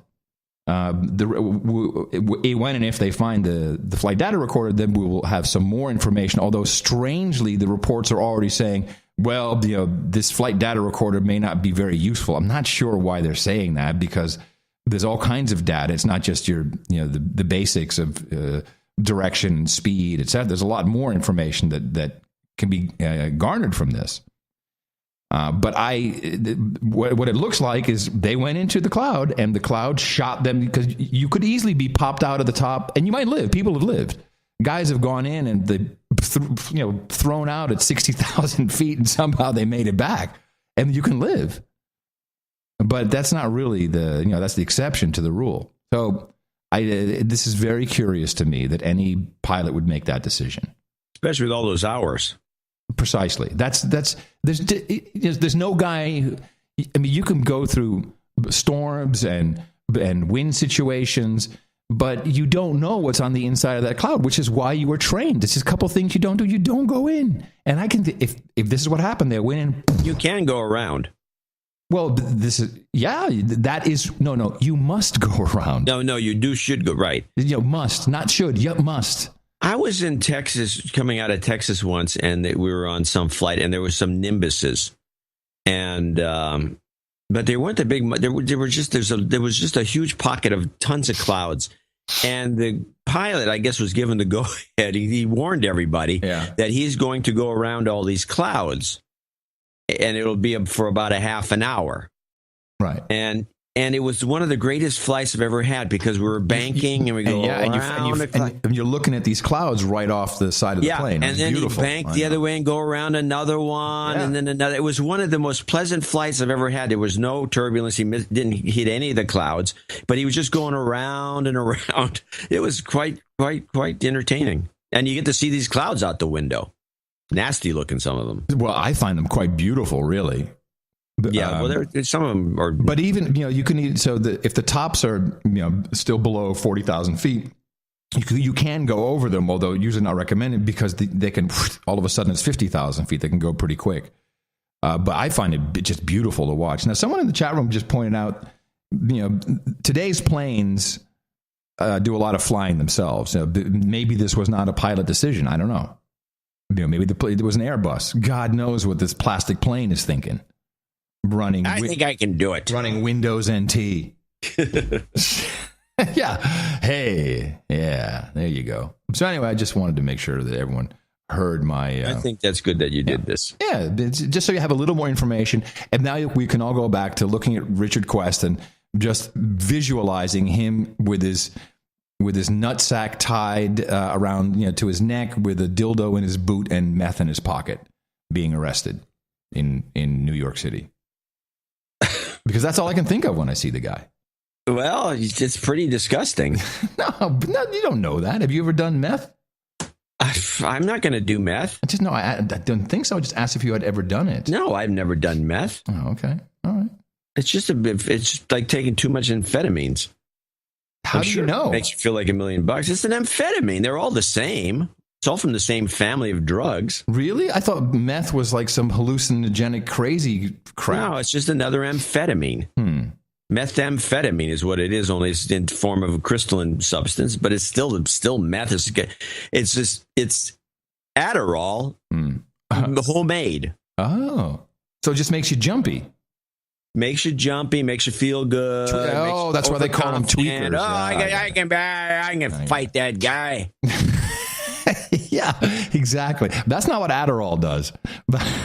No, Adderall's been blended back to do other things, but it's still amphetamines. It's not good. These things are not good drugs. These are horrible drugs. No. They were given out freely in the 40s, apparently. Methamphetamines? It was benzodrine. Benny's. Benny's was the original, and they would apparently when you were in the Navy during World War II, you just go to the supply room and you get handfuls of these things so you could shoot the guns, at the like M&Ms. Nice. I have let's go back in time. Okay. Oh, hold on a second. We want to do that properly, don't we? Do you know what year we're going back to? We're going back. Well, in this case, it's probably further back than this, but the clip we're going back to is from 2013. Going back in time to 2013 with another historical clip from John C. Dvorak. I kind of... I'm not happy about the fact that we don't get these clips like this as much as we used to, and I'm going to try to change that because I think this is one of the great clips ever on the show, and I want to remind people that the show has been doing this for 7 years, and we've been digging up stuff like this for your entertainment purposes. This was a kids show. This is a children's cartoon show called Liberty Kids that was showing the history of the United States and during the Revolution, and it had all kinds of cool propaganda in it, and it was very entertaining. But there were occasionally crazy stuff that board writers put in to see if they could get it through the censors. There's nothing seditious about an intelligent woman wanting to keep well informed. That's for Black Dick to decide. Bosun, pass the tow line. Black Dick? That's what the sailors call Admiral Howe. Give us Black Dick and we fear nothing. But why do they call him Black Dick? Perhaps he has a dark temperament. Hold on. Bingo, boom, boom, chakalaka, boom, boom, boom, boom, chakalaka, boom, boom. Nice. Give us black dick and we have nothing to fear, or something was that? I think this evolved into something Christina and Mickey and I started doing at Nobu in Los Angeles. Although this is no, wait, maybe it was 2013. No, we weren't in Los Angeles. We would go to Nobu and ask for black cock. Yeah. I have one, but this comes with a little bit of a little setup.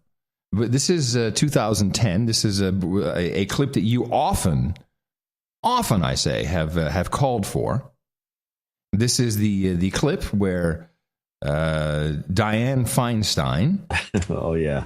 Asks this panel, including it starts off actually with the who was it, the Blair guy? Wasn't he the director of intelligence?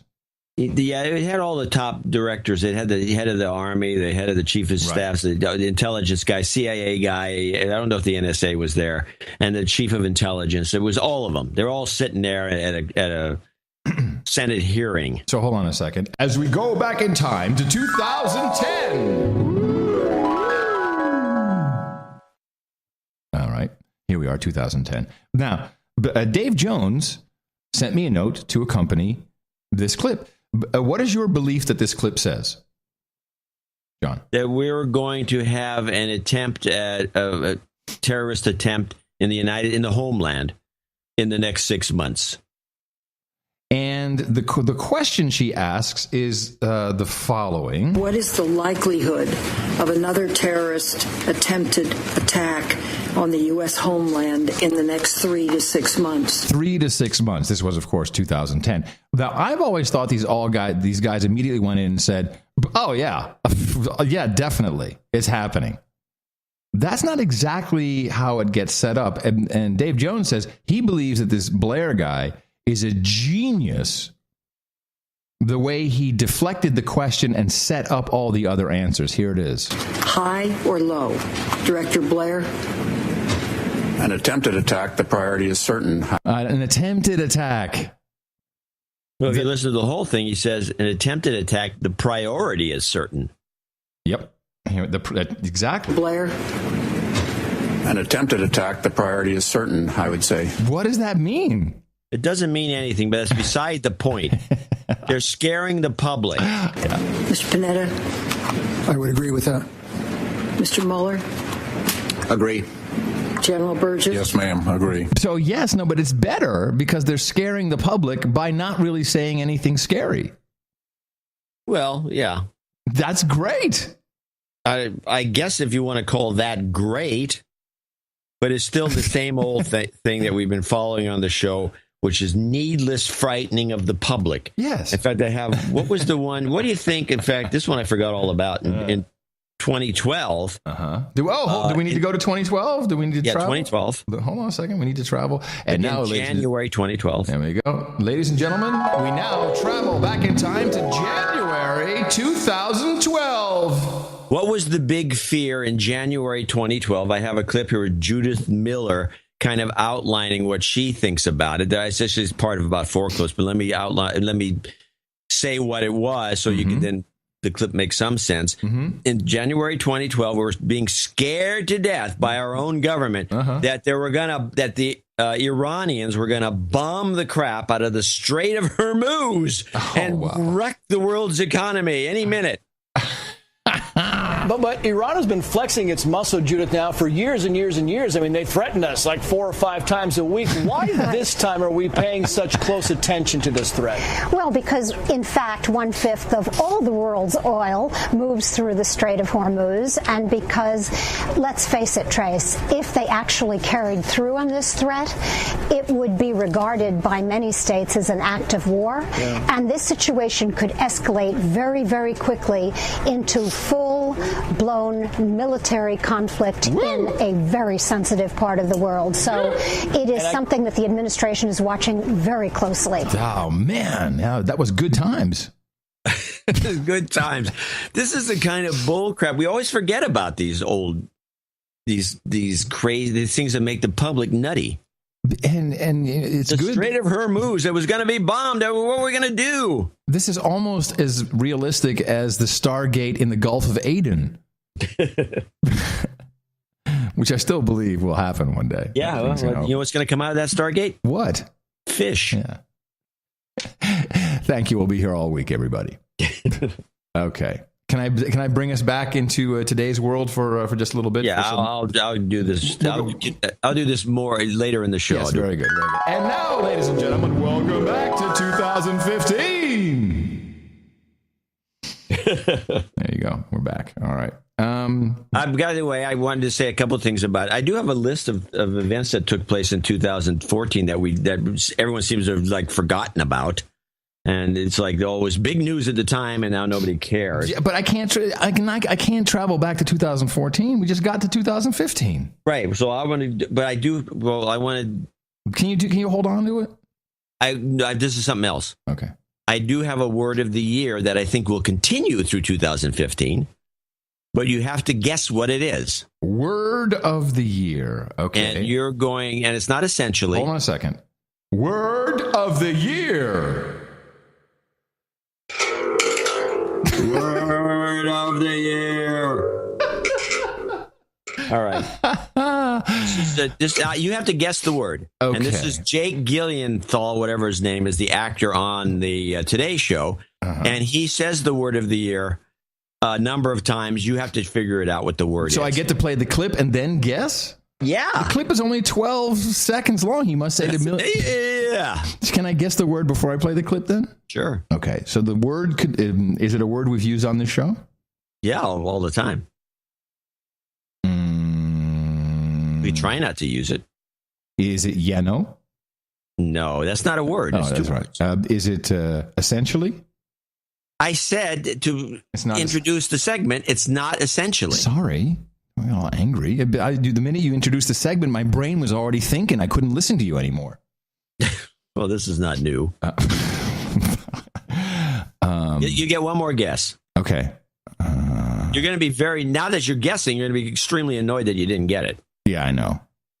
Yeah, I said, yeah, I know. I know. That's what I want to say. Yeah, but you don't. I know. Yeah, no. Well, I mean, the easy guess would be selfie, but that can't be right. No.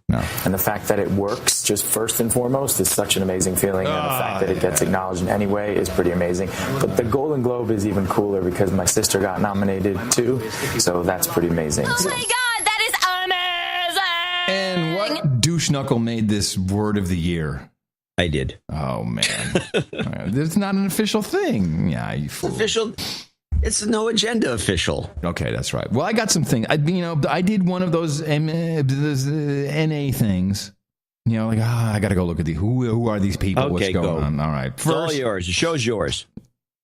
You say, take the wheel, Curry. Take the wheel, Curry, and drive it. Drive that sucker. First, we have this report, which continues. This is so underreported. This is Euro News.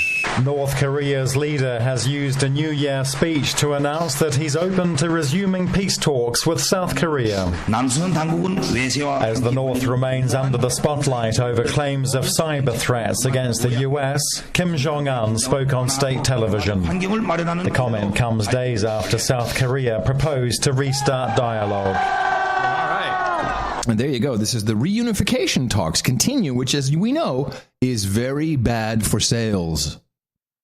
This is not good. They need to stop talking about this because otherwise arms sales will be reduced in the tank. Area. In the tank, but we have to you lose money on this, and we have to sell to Japan because Abe has changed the constitution. We have to sell to South Korea because they're taking over OPSEC.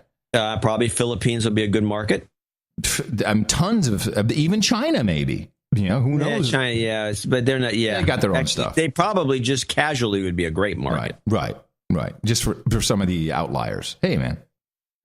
Okay, so the FBI, as we all know, has been brought into question regarding the forensics they presented, and we have this one company, and this, of course, is the company I looked into. Who says, no, I'm sorry. This is, you're wrong, FBI. You are wrong. And let's hear, this is a short bit where the FBI they're just holding on to what they think is right with this is a step-in for the State Department. Who is it? Jeff Rathke. So both the girls are out. And Jeff Rathke is the one now having to hold down the fort. Confusion is that a private company called Norse combed through the malware that helped hackers access and erase so much confidential information on the Sony servers, and they concluded that a lot of detailed insider information only available to a Sony employee was used in the hack. Now, one of the cyber intelligence and experts from Norse told FoxNews.com they briefed the FBI about their findings for 2 or 3 hours on Monday in St. Louis. But the FBI is still blaming North Korea, and so is the State Department. The United States government has concluded that the North Korean government is responsible for this attack, and we stand by that conclusion. Okay. And there are other private security firms who share the FBI's conclusions that North Korea is responsible. So this debate is not over. No, when I heard that... Who are these other security operators? Right. So when I heard that, I didn't really care so much, but now I cared a lot more about this Norse outfit. Have you looked at Norse? Well, we talked about this on the last show. I went online and looked at these guys. You brought up Norse before. I don't think we actually looked at board of directors. I don't think we looked at board of advisors. I don't believe we looked at that. And we certainly did not discuss the Dark Viking tool that they use to prove. Now, if you go to norse-corp.com. Yeah, I'm there now, as a matter of fact. Okay. I looked at. We didn't go into this. I was looking at. You were already discussing Norse, and I found these guys to be a bunch of sales clowns and some other miscellaneous guys. I mean, they're obviously got out in front of this whole thing and pushed it to get a bunch of free publicity. When we were citing some blogs done by real security experts that had already deconstructed this to show as bogus. And so I guess Norse jumped on board. I just want to point out the people, because we did not discuss specifics. No, we didn't. We passed it over. Okay. So we have the most interesting ones are Robert F. Lentz, president of these are board of directors, cybersecurity strategies. So he's in a think tank that advises people to use these guys. He was the former security officer for the Department of Defense, where he oversaw the department's $3 billion cybersecurity program. Yeah, that's the guy you want on board. Then there's Howard A. Bain III, which I can only think is a Bain man. But then this is interesting. Henry Marks. This is the entertainment company connection. They brought in a guy who, I love his bio. And because you can see how a Silicon Valley firm goes, yeah, this guy's great. We need him on the board. He's real. He's the president of Big Deal Records, LLC. Whenever someone has a company and it's like, hey, my company's Big Deal Records, LLC, it's like, okay. That's not so great. And Music Force Publishing, LLC, with over 40 years in the independent record industry. His management expertise has guided the careers of artists as diverse as Bobby Caldwell. And you're like, who? Yeah, Laura Branigan, who's dead. The Tower of Power, which barely exists anymore. The original band definitely doesn't. Yeah. And his marketing expertise has guided many artists to the top of the Billboard charts. And then here it is. Here's the example, which brings in his collaboration with Bobby Caldwell, the hit song by Peter Cetera and Amy Grant. Woo! I mean, it's just not like something. Neil Diamond, Boz Scaggs. The question is, what's this guy got to do with computer security? Bullshit. He's a connection to Hollywood that this company apparently thinks is great. This is one of those companies. It's not Jimmy Iovine. Shall we put it that way? I mean, if you'll also look at Tommy Steenson, the Chief Technology Officer, attended HIB, the University of Bergen, Norway, studying computer science. He didn't even get a degree. No. But now look at the advisors. We have Anthony Bargar, industry veteran, thought leader. I want to be that. Hi, my name's Adam Curry. I'm a thought leader in podcasting. He's a thought leader in cybersecurity. Is that a title? Can you use that? Thought leader? You can put anything you want on your business card. I know, but I like it. Thought leader. He served in senior positions within the financial services sector, the United States Department of Defense, and the intelligence community. Okay, then we have down here, we have the venture guy, the money guy is always on the board or an advisor, and some guy from Prudential Insurance, which is probably good to have in there. Now, the reason I say this, because this company's been co-founded by some, what's his name, Norwegian dude, Tommy Stiansen. He's the co-founder and CTO. And he developed this product, which is called, hold on, I got to do it right.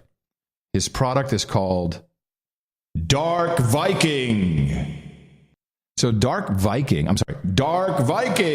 is a product that is a black box that sits in the cloud and can see all these attacks. And this is what I discovered.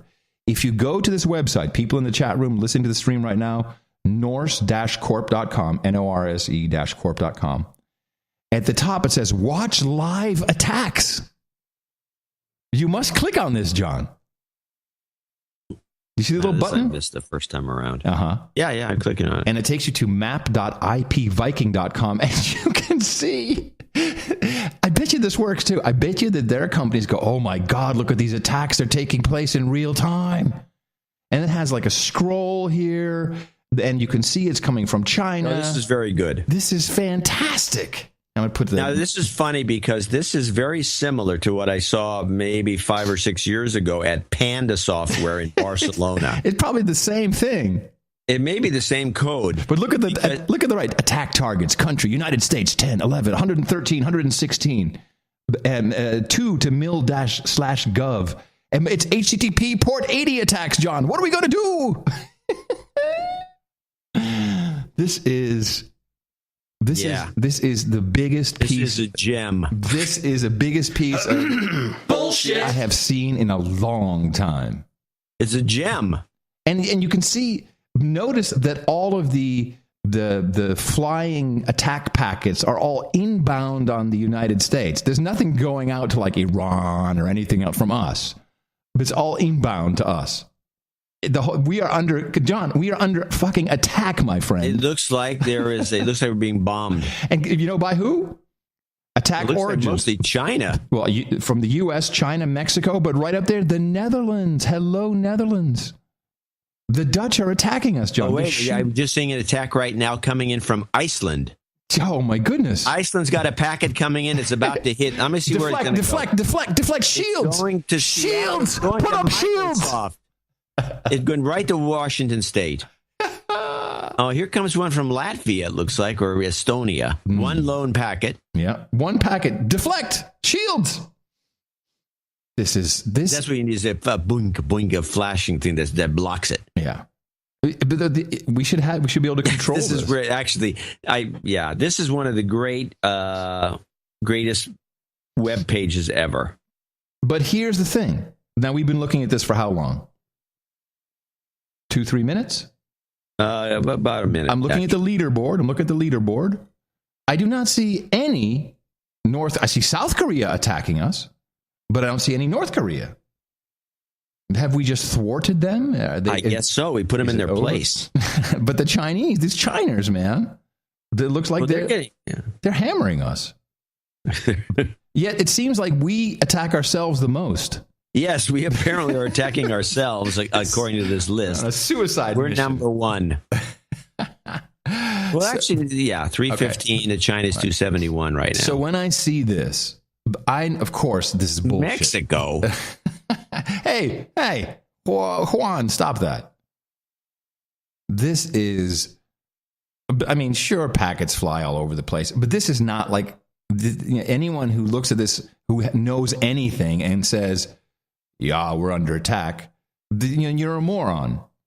This is the stupidest thing. It's kind of in a way a throwback to war games. You know what I mean? I like it.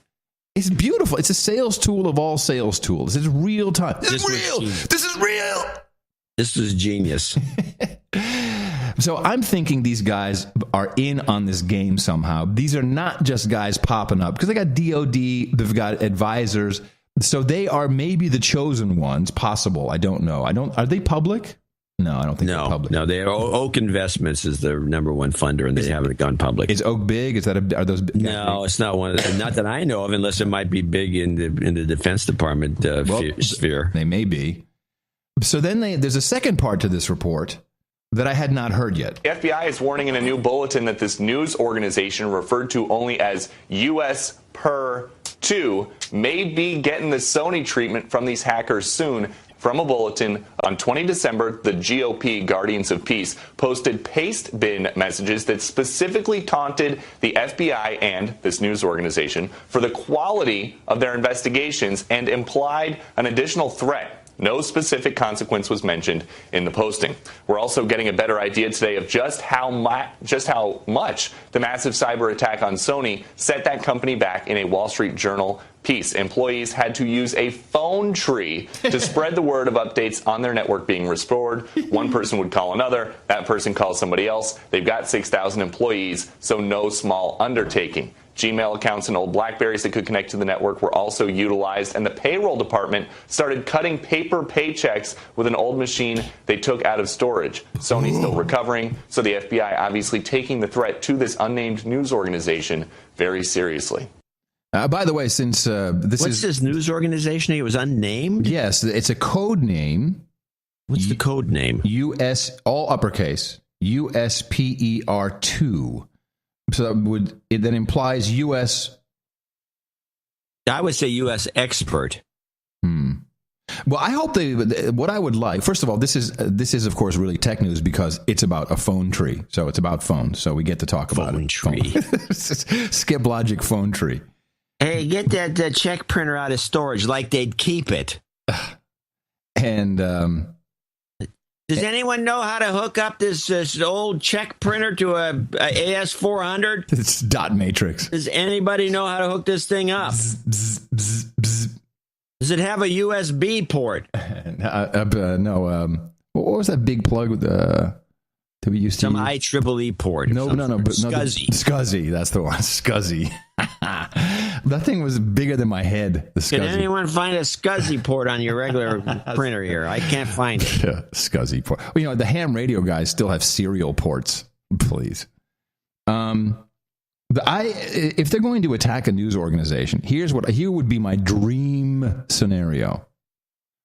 Wolf Blitzer's head explodes. Wouldn't that be perfect? Well, I don't know how that would even be possible. Well, with the same magic that Kim Jong-un's head exploded in the movie. Oh, I see what you're saying. By the way, that was the first time I've ever heard Kim Jong-un speak, and he didn't sound like a little, feeble boy, as he's always described. He sounded like a man saying, hey. And if there's anybody who has a full clip of his Christmas speech and can translate it, or a translated version, I'd love to know what he said. Have we ever have some Korean listeners, but it's an old-fashioned form of Korean, right? But have we ever seen Kim Jong-un in a full speech that has been translated? I can't recall. What's the point? Why would anyone do that? Well, no, you don't want that. We want that. It's not going to. We want it, but there's obviously nobody wants it in the system that intends on selling the South Koreans a bunch of garbage. I'm sorry, high-tech gear to protect themselves. Yeah. But you notice at the bottom of this thing, there's like a barcode that scrolls. It's kind of cool. On the Watch Live Attacks? Yeah, down below that. It's like a colored barcode.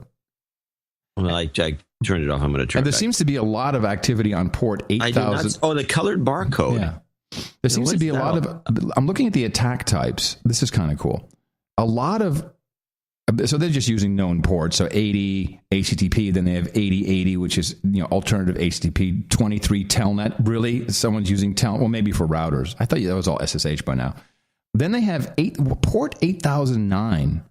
Who uses port 8009? Because that's getting a lot of attacks.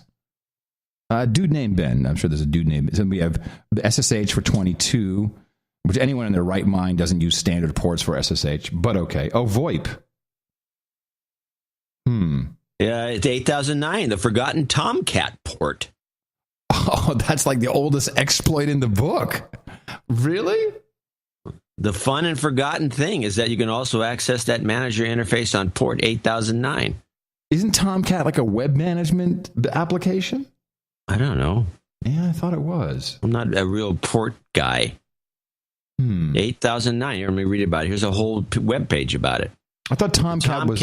using WAR files, WAR, exploiting Tomcat. It usually involves accessing the Tomcat manager interface on Tomcat HTTP 5. It's a Java-based web server. That's what it is. I remember the fun and forgotten thing is you can also access that manager interface on port 8009 and the port that by default handles the Apache JServe protocol. Mm-hmm. Yeah, there you go. It's a server-side Java web server. Yeah. So that's their big. Whoa, we're going after the Tomcats. Yeah, that's going to really do it.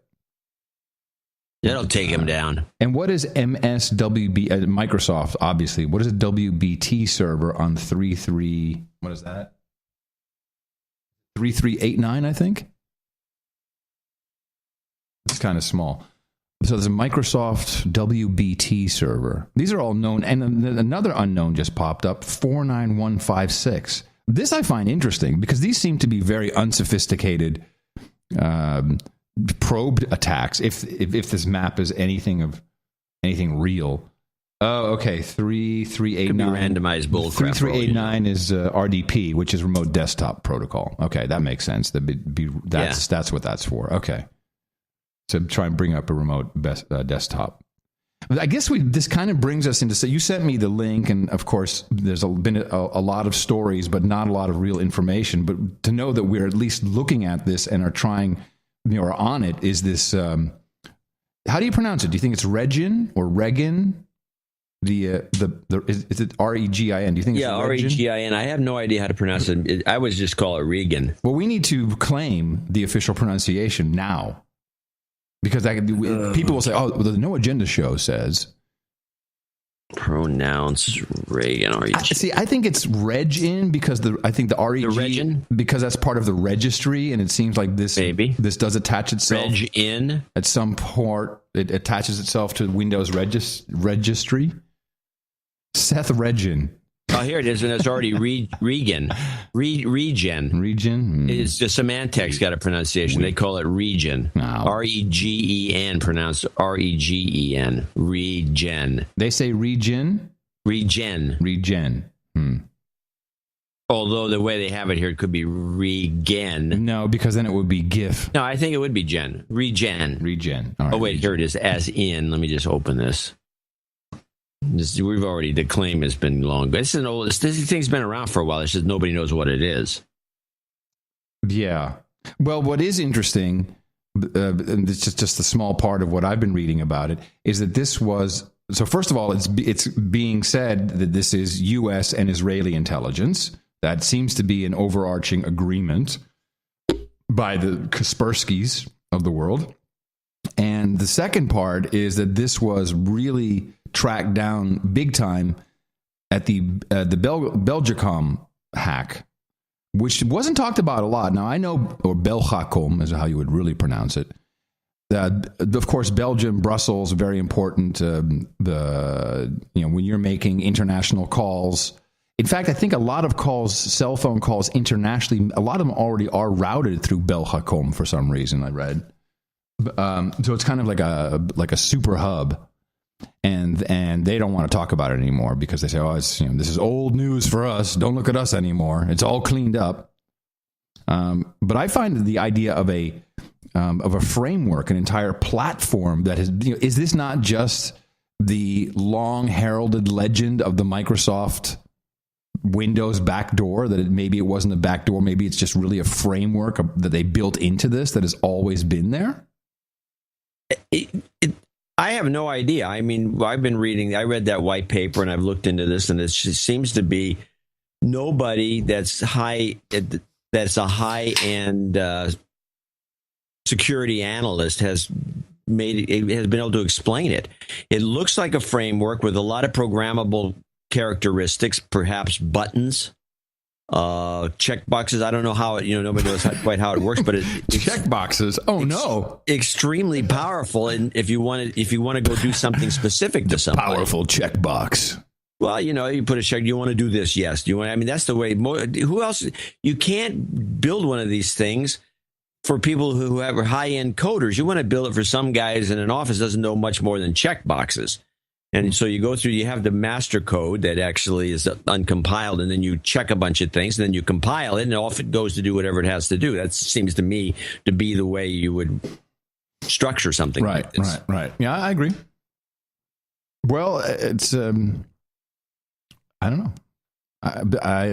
We got our eye on it. I don't know. No one seems to know how to use it, except apparently the people who broke into Belgacom. So. Yeah, no, it's a kind of a universal. There we go. Ha, nailed you one more time. Yeah, no. It's one of those things that we can call it's being used, and apparently it also hides well. So it could be on your machine, for all we know, right now, sending this show to somebody. Well, that would be handy. Distribute for me. This, of course, falls under the protectorate of the Grand Duke, Sir Stephen Pelsmacher. So I think he should be sending out orders so the minions can figure it out. So this is as far as we get with our analysis of regen. Yeah. And it's, according to this, it's pronounced regen as in regenerate. So it's regen. Yeah, but it's spelled with an I. That's strange. How do you pronounce the word gin? Well, regen, not regenerate would be regen. So there's a slight difference. It should be regen. I would say I'm agreeing with you. It should be regen, not regen. Yeah, regen. Yeah. Why are these guys claiming it that way? I don't like that. This is according to Symantec. Yeah, I don't like that. They may have named it. Yeah, I don't like that. Whoever discovers these things gets to name them. Well, I don't like it. Let me read it from this article on this thing. Okay. Symantec said regen monitors its targets with a rarely seen level of sophistication. Internet service providers and telecommunications companies make up the bulk of those that are initially infected, researchers said. Regen then targets individuals of interest in the hospitality. What? The hospitality, energy research, and airline industry, among others, that are served by those same ISPs. Regen's operators continue to use infected companies as a springboard to gain access to more individuals. It sounds like a Trojan of some sort. It does. This is not a good explanation. No. More than half of observed attacks have targeted Russia and Saudi Arabia, Symantec said. Which is why it's supposedly us then, or the Israelis, or something of that ilk. Yeah, Right. The rest are scattered across Europe, Central America, Africa, and Asia. The initial infection came from a variety of sources, such as copies of popular websites or web browsers and USB drives that have been plugged into contaminated systems. Regen has 5 attack stages. It begins with an initial drop, called the Trojan horse or backdoor breach, that allows it to exploit the security vulnerability while avoiding detection. Avoiding Texans. Yeah, but that too. The first stage deploys what is called a loader. Okay, well, this is just meaningless. Yeah, that's just stuff. Okay, all right. So we're you know what? We have alerted. We have alerted our dude's named Ben, and people will get back to us. We got a lot of really smart people. I have Cisco router logins and logs of North Korean traffic, which from some of our dudes named Ben kind of shows that, they had no transit. They had no connectivity for a while, at least according to these logs in North Korea. And they show all the Russian satellite connections and the Chinese. And we got some interesting people listening to this program. Yes. They need something good to listen to. Yes, and I wanted to bring this up. I got an email. It was kind of a nice one. In the morning to you. This is from Rich. He has fortheloveoftech.com, a podcast. I think it is a podcast too. In the morning to you, Adam Tiberius Curry. Thank you for your courage. The Christmas episode was great. Because of the Christmas episode, I bought Confessions of an Economic Hitman on Audible. Now, did you use the code TWIT2? Now I finally know what you guys are talking about when you talk about Economic Hitmen. Fantastic book. And now he's referring to, so what other sacred texts are there now that I'm done with this one? He says he also got Brave New World and Babbitt. Babbitt's not really a sacred text. It was just something we discussed recently. Brave New World would be a sacred text. And he says also, is the No Agenda show based on Confessions of an Economic Hitman? Well, I think some of our thinking may be based on the general premise. And at the end of the book, he starts talking about how we have to ask the important questions and such. The whole audiobook seems like a No Agenda show 0. That's number 0, not #0. Gotcha. What do you think is happening? The EU, he says, toward the end, he talks, the whole thing relies on the US dollar being the most important currency. If another currency came along that was stronger than the dollar, the whole system would fall apart. He says that currency is the euro. Do you think that's what started all the troubles over there? The jackals? Well, no. But I think we have not officially compiled these because this is the first time you brought the term up, sacred text. Well, I think, what's the No Agenda bookstore? What is the Family of Secrets, Russ Baker. Right, that's another one. Family of Secrets is great. Legacy of Ashes. Legacy of Ashes. Yep. I think Potsherd should be in there just to keep the... Absolutely. It's totally belongs there. Now, there's a book, a very good, if you really like reading, of course, it would be nice if my browser... How about it couldn't happen here? Very good book. Life and Death in Shanghai, yeah, I would put that in there. That's another sacred text, yes. Nice book. We have... The Merck Index. Yes. Hell yeah. My browser just dropped dead. Oh. So I can't look up this book. Yeah, it says Neen Cheng is Life and Death in Shanghai. Sinclair Lewis, It Can't Happen Here. Russ Baker, Family of Secrets. Potsherds by Donald P. Gregg. Is there another one that I'm thinking of? One Day in Gitmo Nation from Sir Scott McKenzie. Maybe do it. Thomas Wood's Nullification? That's not really, that's more like a... I like that book. I don't think it's got anything. It's good to understand. I don't think it's a sacred text. No, I don't think so. But I think I would look for, I'm trying to get the name of his book. Carol Quigley wrote a history of the United States or actually history of the world, that I think is really good reading. Oh, what is this called? Let me see what. By the way, I would put on there Neil Postman, Amusing Ourselves to Death. I think that qualifies. I've never read it. Well, then it doesn't qualify. If you've never read it, and you haven't read this either, which is I've read this book, the Quigley book. Oh no, Amusing Ourselves to Death. No, Quigley book. What is the? No, I've not read that. It's a huge monster. Hold on, I got another one. Garden of Beasts. Oh, the one with the about Nazis. Yes, that is an outstanding book to read. Yeah, is that Garden of the Beasts or Garden of Beasts? I think it's Garden of Beasts, isn't it? It's Garden of something that's horrible. And it's a real account of life in Nazi Germany in the 30s. Garden of Beasts, yes. Outstanding book. And we came to conclude that was important to read because I think a couple years ago on the show, we introduced the concept that what would it be like? What is it? The day-to-day life that we're having today, is this anything like Nazi Germany? Like Nazi Germany insofar as... Oh, yeah, it's just the way it is. Don't worry about it. Oh, yeah. Oh, we're going to get... They hate us. It's common sense. Common sense. Boom shakalaka. Boom shakalaka. That's right. I think the book is this one. Eric Larson is who wrote Tragedy and Hope, A History of the World in Our Time. And it's a 1,348 page, just a dynamite product. And the great thing about this is by Carol Quigley. I'm buying this right now. Somebody turned me on to this. Is you can read it like the Bible. You do not have to start on page 1 and start reading. I mean, I would read the first couple of chapters, or at least the intro in the chapter 1. But you can jump around, and it's just filled with cool stuff. I am going to give myself a present, and this is a very expensive book. Now, you can rent it from Amazon. I didn't know you can rent it. Yeah, you want to buy the hardcover. Buying the hardcover, $35. Yeah, it's not too bad. It's a beauty. It is a gem. I mean, it's filled with it talks about the Federal Reserve System and how it works and why it's good, why it's bad. Does it have pictures?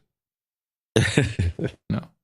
There's a picture or two in there, of course. Otherwise, it'd be terrible. Although 1,300 pages with no pictures. Uncle Don's book has a lot of pictures. Did you know that?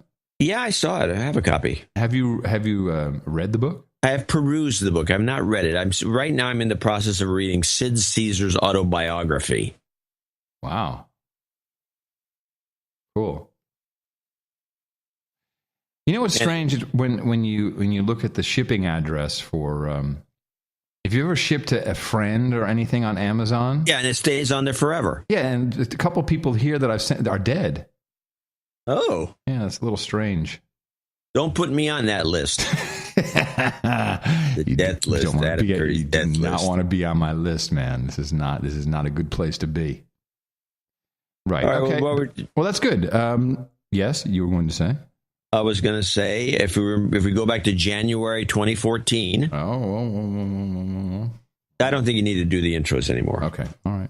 This is what the news was about last year at this time. And this I play only because, well, let me play the current clip, which is Bill Kibble. Play this clip. Bill Kibble just won some award, the alternate Nobel Prize award or something. It's some phony award. And Bill Kibble's the guy who just retired as the head of 360.org, 340, 345, whatever it is. You know, that little organization. He's one of the two main guys about global warming. Oh, that's the 350 or 420. I can never remember. Dude, it's 420.org, man. All right. Play? Yeah, Bill Kibble. As we meet here today, the world is almost done with what will be the hottest calendar year in all the years that we have measured temperatures. 2014 saw the warmest temperatures by far ever recorded in the northern Pacific. It was also the year when we learned, tragically, that the melt of the West Antarctic ice sheet is now irreversible. 25 years ago, when I wrote the first book-length account of this crisis, none of these wounds could have been predicted, but that's because scientists are conservative. The damage has outpaced their forecasts. Every ocean, including the one outside these doors, is now 30% more acidic than a generation ago. Yeah, and 5,000 feet higher water level. It's terrible what's going on. Yeah. This time last year, it was the polar vortex. Yes, it was. And we're all freezing to death. Everybody was a mess. And, of course, I had a lot of clips on it, but I only took this one clip because I figured that while you're in the process of slamming the story to everyone that you're going to freeze to death any minute, let's go to Alabama where it's extremely cold, and let's do what the media loves to do. We point it out every so often, and make the Southerners look like the biggest dummies ever. And if I knew what clip I was playing, it would have been... Oh, yes, I see it. Sorry. The cold is expected to reach into the deep south, all the way to Jasper, Alabama, and Tawana Blaze's house. We heat with wood, and that's about how we heat with this wood and kindling to keep warm. And we put the chicken inside the duck, and then we put the duck inside the turkey, and we put a big beer can upside his butt, and then we eat. That's good eating. Want some queso? So let's make sure we keep these memes intact. Everyone in the South's an idiot. Yeah. And they live on kindling. And they can barely talk, and they're in a shack. I got one tooth. The B-roll of this was always dynamite because it was literally a shack that was on kind of cinder blocks. I'm loving it, man. Great. Fantastic. You know, back in 2014, actually back to 2013, we were doing a lot more of this. People say, well, you know, all your show does is ridicule. Yes. You just ridicule. Yes. Each other even. Yes. We ridicule a lot of things, but it's always changing, so you never know what. Can I ask you a question? Who says that to you always? People, who? Everybody. Everybody says all you do is ridicule. Well, you get an email. No, how come you're not listening to the show? Because all you do is ridicule. It's women who say this. Women are mad and think all we do is ridicule. This is my experience. I think you might be right about that. And I don't know why. Guys say that. No. The guys are like, hey, that was cool, man. You weren't being nice. Yeah. There you go. Women who have children, perhaps. Or not. Last night, there was an Australian girl who was, she was 3 more months, so she was about 6 months pregnant with her second child, and she does not want to live here. I guess they had their first kid in Australia. The deal was with her Texas husband that they would live there, and so they lived there for 5 years, and there was tension between these two. And she was, I think at the party. Oh yeah, okay. And he's Australian, she's Texan. No, she's Australian, he's Texan. Okay, and she's incredibly cute with a big belly, just everything you want in a pregnant Aussie, just beautiful. Australian women are generally great looking. Yeah, but has something in there the way she talks that you just want to hey, don't knife me. I know there's something nice about it. And the guy is Texan, but he's not having this. We're here now, and I'm never going back to Australia. She's saying, well, I really, my kids, they could be a dual citizen. They can get free health care if anything happens to them. So I want to have this kid even in Australia.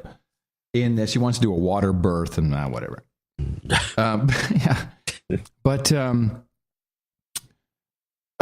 why did I even bring this up? You were talking about ridicule. Right. And so then I'm talking, well, do you like Texas? Yeah, but it lives in San Antonio, which is not great. It's dirty, and I agree. San Antonio is, I'm sorry, it's just, if you can be in Austin or San Antonio, you would choose Austin. She can't choose for whatever reason. He's in real estate.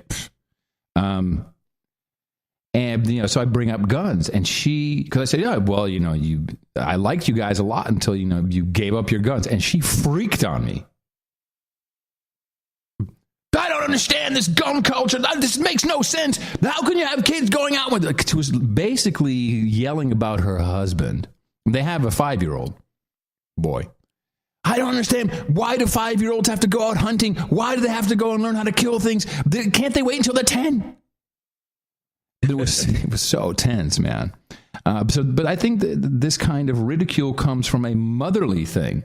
Because really what she's saying makes no sense other than she's projecting her fear that, her kid's head is going to get shot off or something while they're out there hunting, which is actually quite unlikely because, he's learning gun safety at an early age. And her head is gone. So, but I think that's where it comes. Women if it's with children involved and you don't want to ridicule. You don't want to piss anybody off. Don't be a bully. Don't say something nasty. Don't say cuss words. The Democrats have honed in on this particular theory, which you obviously observe in real time, to get them to vote for Democrats. The Democrats are the safe party. They're against guns. They're against these things. They're touchy-feely, and they don't say mean things, which is one of the reasons that Democrats on the that's why MSNBC is always going to fail. In fact, all these liberal progressive.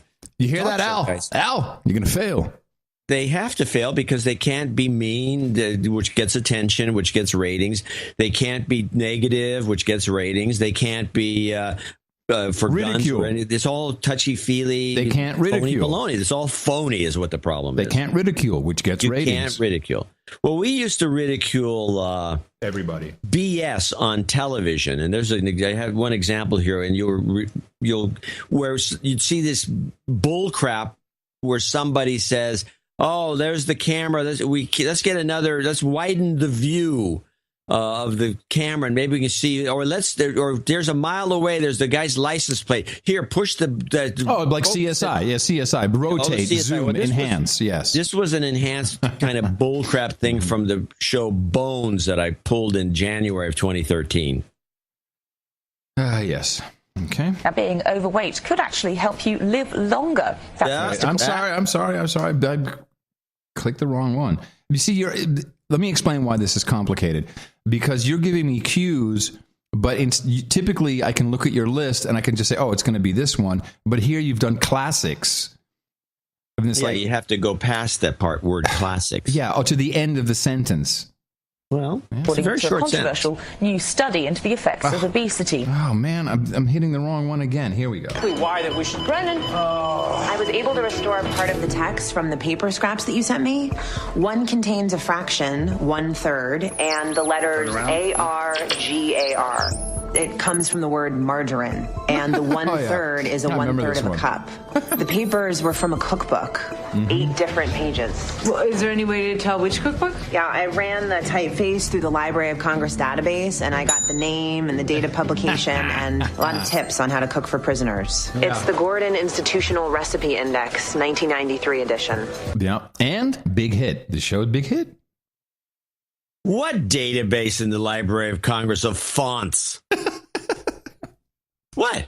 I don't know. I'm asking you. I don't know. Is there a Library of Congress database of fonts? Have you done any research on the topic? Do I have to? Well, you're asking the question. Maybe you should do some research before you start ridiculing. Well, we don't do that much anymore. I think we did with the show Scorpion for a couple of shows, and that was it. Because that was just idiotic. I haven't. I like McPhee. I like the whole concept. I like the show. It's a hit show. It's a hit show. It's a big hit show. What, Scorpion? Yeah. Bull crap. Oh, all right. But every single time we go through this conversation, we look up the numbers, and they're doing 8 million, 9 million viewers. No. I don't know where you're getting this from. It's a dog. Scorpion. That's okay. If you like the show, it's fine. No, I don't know why you'd like the show, but I told you. Here, Scorpion, 10.45 million viewers.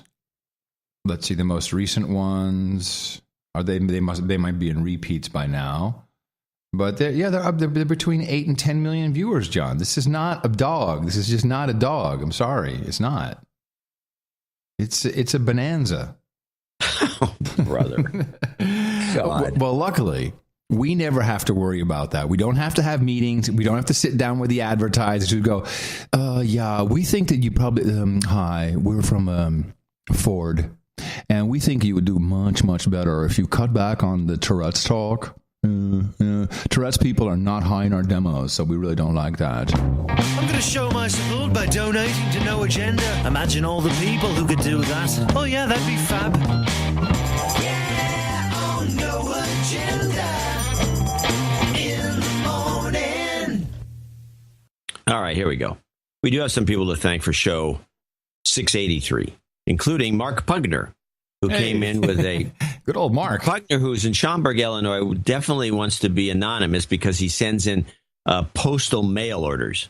Wow. Postal, it's like, what are those things called? A mail order. I mean, a mail order bride, a money order. Not a mail order bride. I didn't get the mail order bride. I rejected her. I'm already married.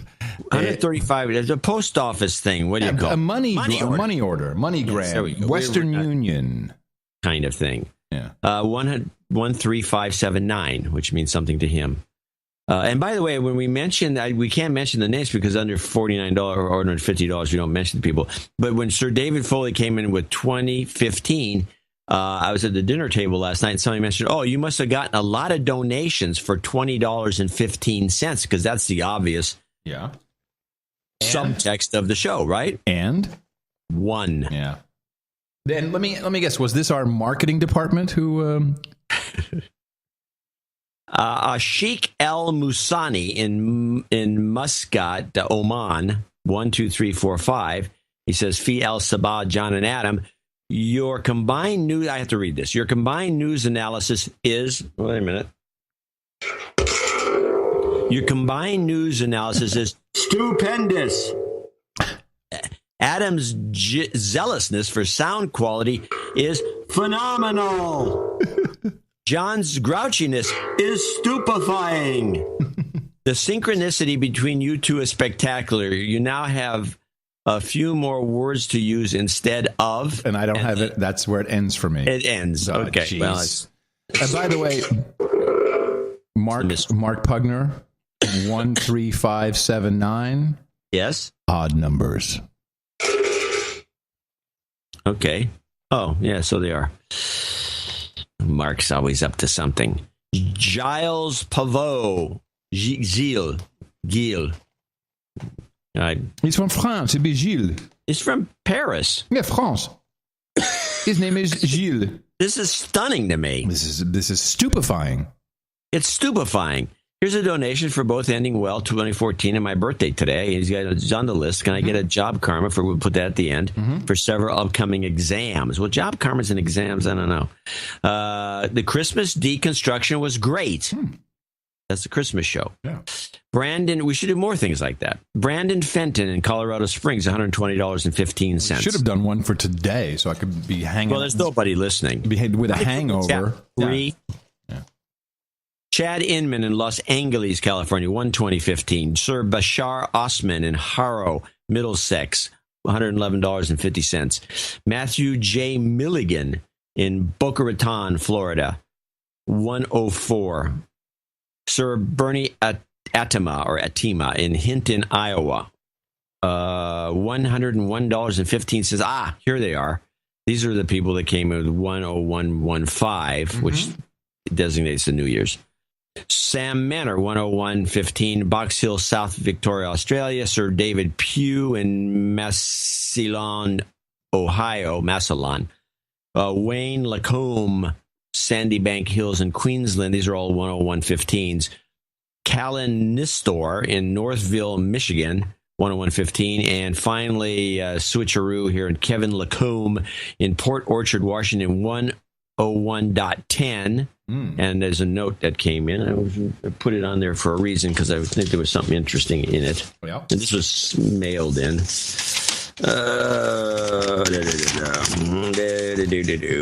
I mean, it's one thing when I can't figure out your clips, but when you can't figure out your own system, it's a little... whatever. Merry Christmas, fellas, in addition to just sending... Did you just whatever me? No. I didn't. I wanted to pass along a handout. He sent a poem that apparently was passed around the office that the government paid to have written. Oh. He works in procurement. I'm not going to read the whole poem, but I want to mention I'm going to scan it and put it in the next newsletter. Oh, I love that. How long is it? Let me read a couple of the first verses. The holiday season, a time for good cheer. This is not a poem, by the way. It's a rhyme. For eggnog and parties, for friends to be near. But I must be careful lest I accept free a gift not permitted, no matter how we. Part 2635 of the 3 CFB explains in detail the relevant bar. It defines the term gift to mean all things worth money. That will assume that sound is the hook. Yeah. But this will be in the newsletter. And I did want to point out, since I heard you say it, there are two not sacred texts, but we pronounce measure as measure and poem as poem. What did I say? No, you said poem. That was beautiful. I loved it. Yeah, I say poem. Poem and measure. Now, the one thing that people, there's poem, and poem. Poem. I would qualify poem valid as well. I don't like poem, and the reason is because it was in high school. I never heard the pronunciation, but in high school somebody mentioned that they hated it, and I said, "You hate what?" The pronunciation of poem as poem. And I said, "I never heard that, and I've never heard it since." But and of course, it's Iran and Iraq. It's Iran and Iraq, Afghanistan. Yes, well, we do have a pronunciation thing coming up. Somebody once, in fact, I think it was Ramsey. Was Ramsey's thing in here? Because there was another. Oh, he was doing a pronunciation no agenda. He wants me to pronounce 3 words. Okay. He wants me to pronounce milk. Hold on. Milk, Illinois, and pillow. Now, he puts this in his note specifically to get me to mispronunciate them or to pronounce them Illinois style. So it's not Illinois, it's Illinois, milk, and pillow. And don't forget Washington. Well, Washington, I've never heard anyone actually say that. You do it all the time. Mm-hmm. Yeah. What? You always say Washington. Up in Washington. I never say Washington. Okay. All right. Well, and there's no 10 million viewers for Scorpion either. Can you say MILF? MILF? That's MILF. I like that. All right, onward. He wanted me to. I think he was trying to make fun of me, knowing that I pronounce these in the Chicago style. But I know how to pronounce the words correctly, but I can do both. So I just to make it clear to these Wisconsinites, who think it's hilarious because they pronounce everything like that. Crazy talk. Yeah. All right. Where was I? I don't know. I was at the 10102. Okay. Then we have David Bierce in Altoona, Iowa, at 10101. And then we go to Gavin Bowd in Sydney, New South Wales, Australia, $100.33. John Tharp, $99.99 in Duval, Washington. Sir Jason of the Fox Valley, Geneva, Illinois, $99. Sir Dennis Nutting, $99 in Hilo, Hawaii, where there used to be this great airport. Elizabeth Borazan in, I think it's Dame, I'm not sure, Tucson, Arizona, $88. I'm way behind on the jingles here. Yeah, okay. Yeah, 88. Yeah, 88. Eric Wilka in Russiaville, Indiana. 88. Behind. 88. Eric is $70. Kevin McLaughlin in Locust, North Carolina. Swazant Nuf, $69.69. Also, Harry Reese in Nagoya, Japan. And he wants the chemtrails to play, and I think you might as well play it because we haven't played that for such a long time. Chemtrails. He came in with $69.69. Lucas Zua in München, Deutschland, $67.89. He sent some cuss words to us. William Smock, $62.34 in San Diego, California. James Wolfe, $59.27 in Appleton, New York. Kevin Dills, Charlotte, North Carolina, 55, double nickels on the dime. Jesse Simonin, the parts unknown, 55.10. Daniel Rudin, Cedar Rapids, Iowa. Sorry for not donating in 2014. We'll start 2015 right. Yeah, birthday shout out. He's a January 1st baby. Capricorn. And so he gets the gypped. Yeah, unless if you're born in Uganda, I think it's more of a gyp. Curtis Barton then you're an African. Yes. 5510, Springfield, Utah. Andrew Leto in Channel Islands, Jersey. Wow. That's where all the money is. That's not even part of the UK. No, it's his own place. They have. But it's his own place, but it's not part of. It's not even part. It's not even part of the globe. I know they got child abuse and banks. Besides that, but it's a protectorate of the Queen. Yes, but that's why there's all the child abuse and the orphanage up there. It's a crazy place. Yeah, it's frightening. Well, it's supposed to be rather pretty. Mm-hmm. Because it was a tourist attraction. Oh, yeah. Jimmy Savile visited all the time. Money laundering out of that place. Yes, money laundering and children smuggling. Well, there's probably going on. Mario Baptista in Johannesburg, South Africa. Joburg, South Africa. Johannesburg. Oh, nice. Joburg. He wants we put some karma at the end for him. Leaving the slave workplace to pursue my dream job. He's going to be Knight of the Nation of Africa. Well, cool. Polis Solutions, LLC in Denver, Colorado, 5280. Christopher Dolan in Berlin, Connecticut, 5102. Sir Kevin Payne in Richmond, Virginia. Gorgeous little town, by the way, $50.69. Sir Inside Jobs in Seattle, Washington, 5033. Roger Esty in Palm Harbor, Florida, 5015. Which is a Happy New Year thing. William LaRock, 5015 in Locust, North Carolina. He says he donated $222.22 for job karma. Wanted to say it worked. I began my new job on January 5th. Let the people know that karma works. Karma works, people. It's real. It's real. These people are... You're really getting into that. Well, ever since you said I was starting to sound good, now you are. But it's real. You got to have more than just it's real. You got to understand it's real. Karma works. It's there. It's getting there. I'm getting there. Okay, these are all $50 donors. Want to wrap it up with Anonymous in Milton, Ontario, Canada, $50. Shane Rozdilski in Saskatoon, Saskatchewan, Canada. Maxwell Frey, Brooklyn, New York. Michael Salvagna in Stouffville, Ontario. Adam Pribola in Plymouth, Michigan. Dustin Martin in Salem, Oregon. Kirk Daniels in Hendersonville, North Carolina. Sir Scott Fuller in Cumming, Georgia. Anonymous Lesbian. Hey, there she is. Somewhere Cold, $50. Sir Bogdan Lechendro, or now he sent us the real pronunciation, Lehendro.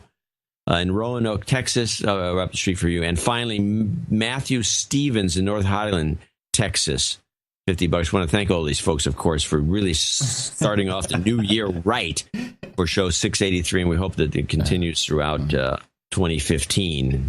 And the appreciation that we have for how this has worked now this is our 8th year, right?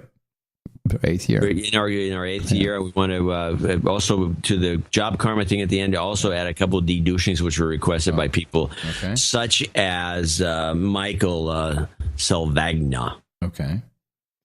Happy. I'm just happy. I'm happy that we're still alive. We're still, we're still eating, and we're still doing the show. Right, and we're still deconstructing and discovering new things. Every single day, there's new stuff. And by the way, stunning. Just stunning. When you see the cyber attack map.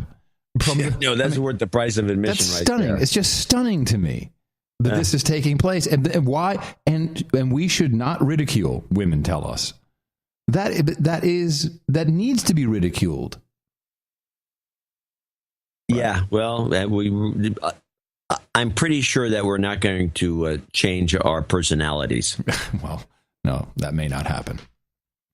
Thank you very much. We, of course, do have a show coming up on Sunday. This is the first day of the new year, January 1st, 2015. And we're doing the show, and we look forward to the next show, the second one. And we are working on the first. We are working. And please. We started the year off right away working, and the feet hitting the ground running. That's right. You know what? It keeps you. It keeps you going. This is important. You can't just be goofing off.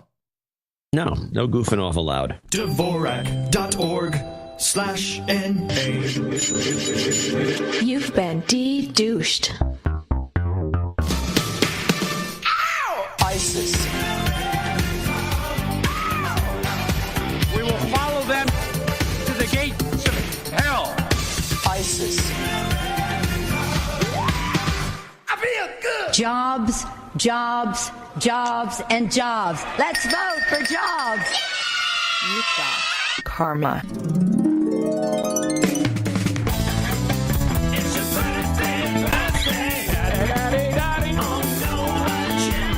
And we start off with Serendipity, who says happy birthday to his brand new human resource, Emma, who was born on the 28th of December, 2014. That's last year's news.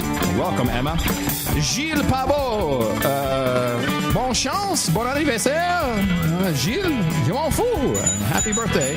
Along with Danielle Rudin, turning 34 years old today. Happy birthday from all of your friends here at the magnificent Good Ship No Agenda.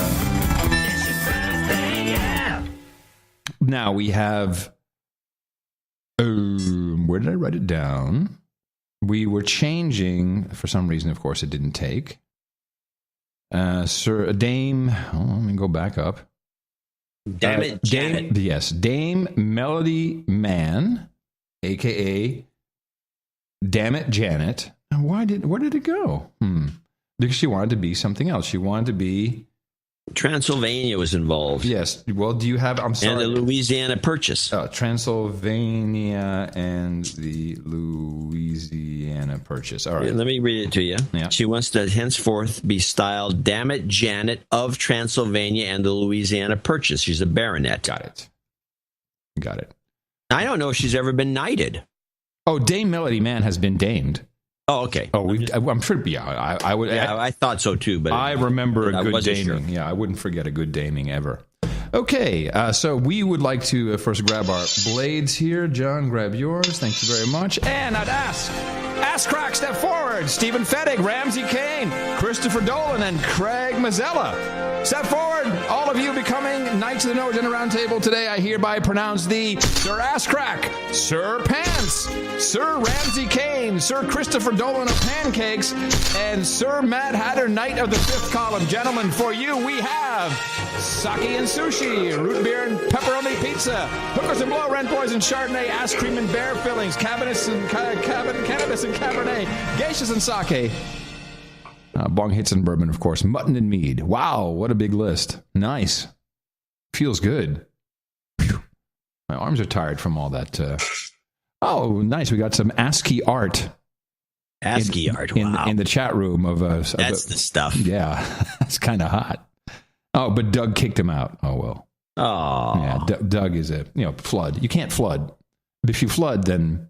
You flood, Doug will kick your ass. Floods or duds. Yeah, floods or duds. Since you kept wanting to play the... Yeah, I might as well play it now, right? Since we've been talking about it, and I keep playing it. Yeah, play it. Now, being overweight could actually help you live longer. That's at least according to a controversial new study into the effects of obesity. Researchers in the United States say carrying a few extra pounds might actually reduce your risk of an early death. Sky's health correspondent Thomas Moore explains. A new year and a new determination to get fit and lose weight. But those extra pounds from Christmas indulgence could in fact be a lifesaver.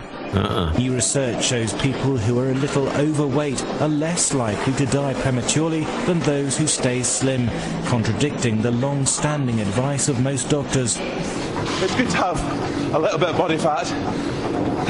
I don't think you should be trying to stay at a very low weight, but it's like everything else, it's in moderation. That has to be utter excuse my French. Yeah. It's just where do they get this stuff from? Oh, so you don't believe it at all? No. This was 2 years ago, to the day almost.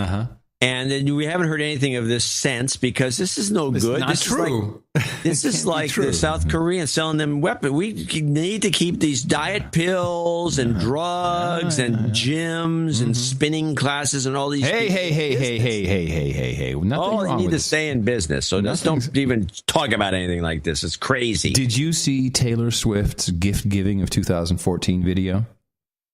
Oh, what a promotional genius this woman is. I mean, I had tears in my eyes. This is. I did not see it because I refused to watch any more Taylor Swift stuff. Well, she was like in the news everywhere. I don't know who her publicist is, but I'm sure they work together because this is not something that any one person can accomplish. Well, I think FedEx was also involved. A lot of signage for FedEx everywhere.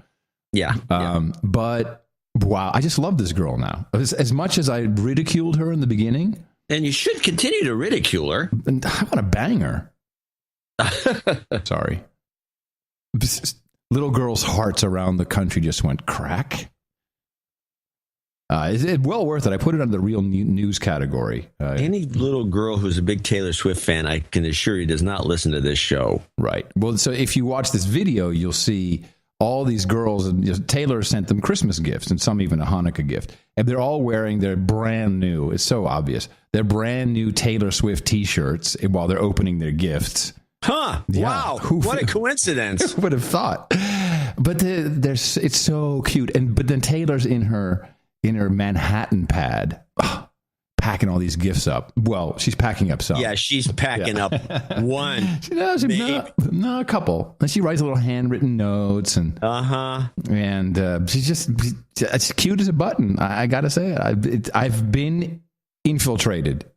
Yeah, you've been corrupted. I've been violated in mainstream media. I've been violated and corrupted. Taylor Swift has finally gotten to me. I can't help it. I'm all Team Taylor. It was worth it. Team Taylor.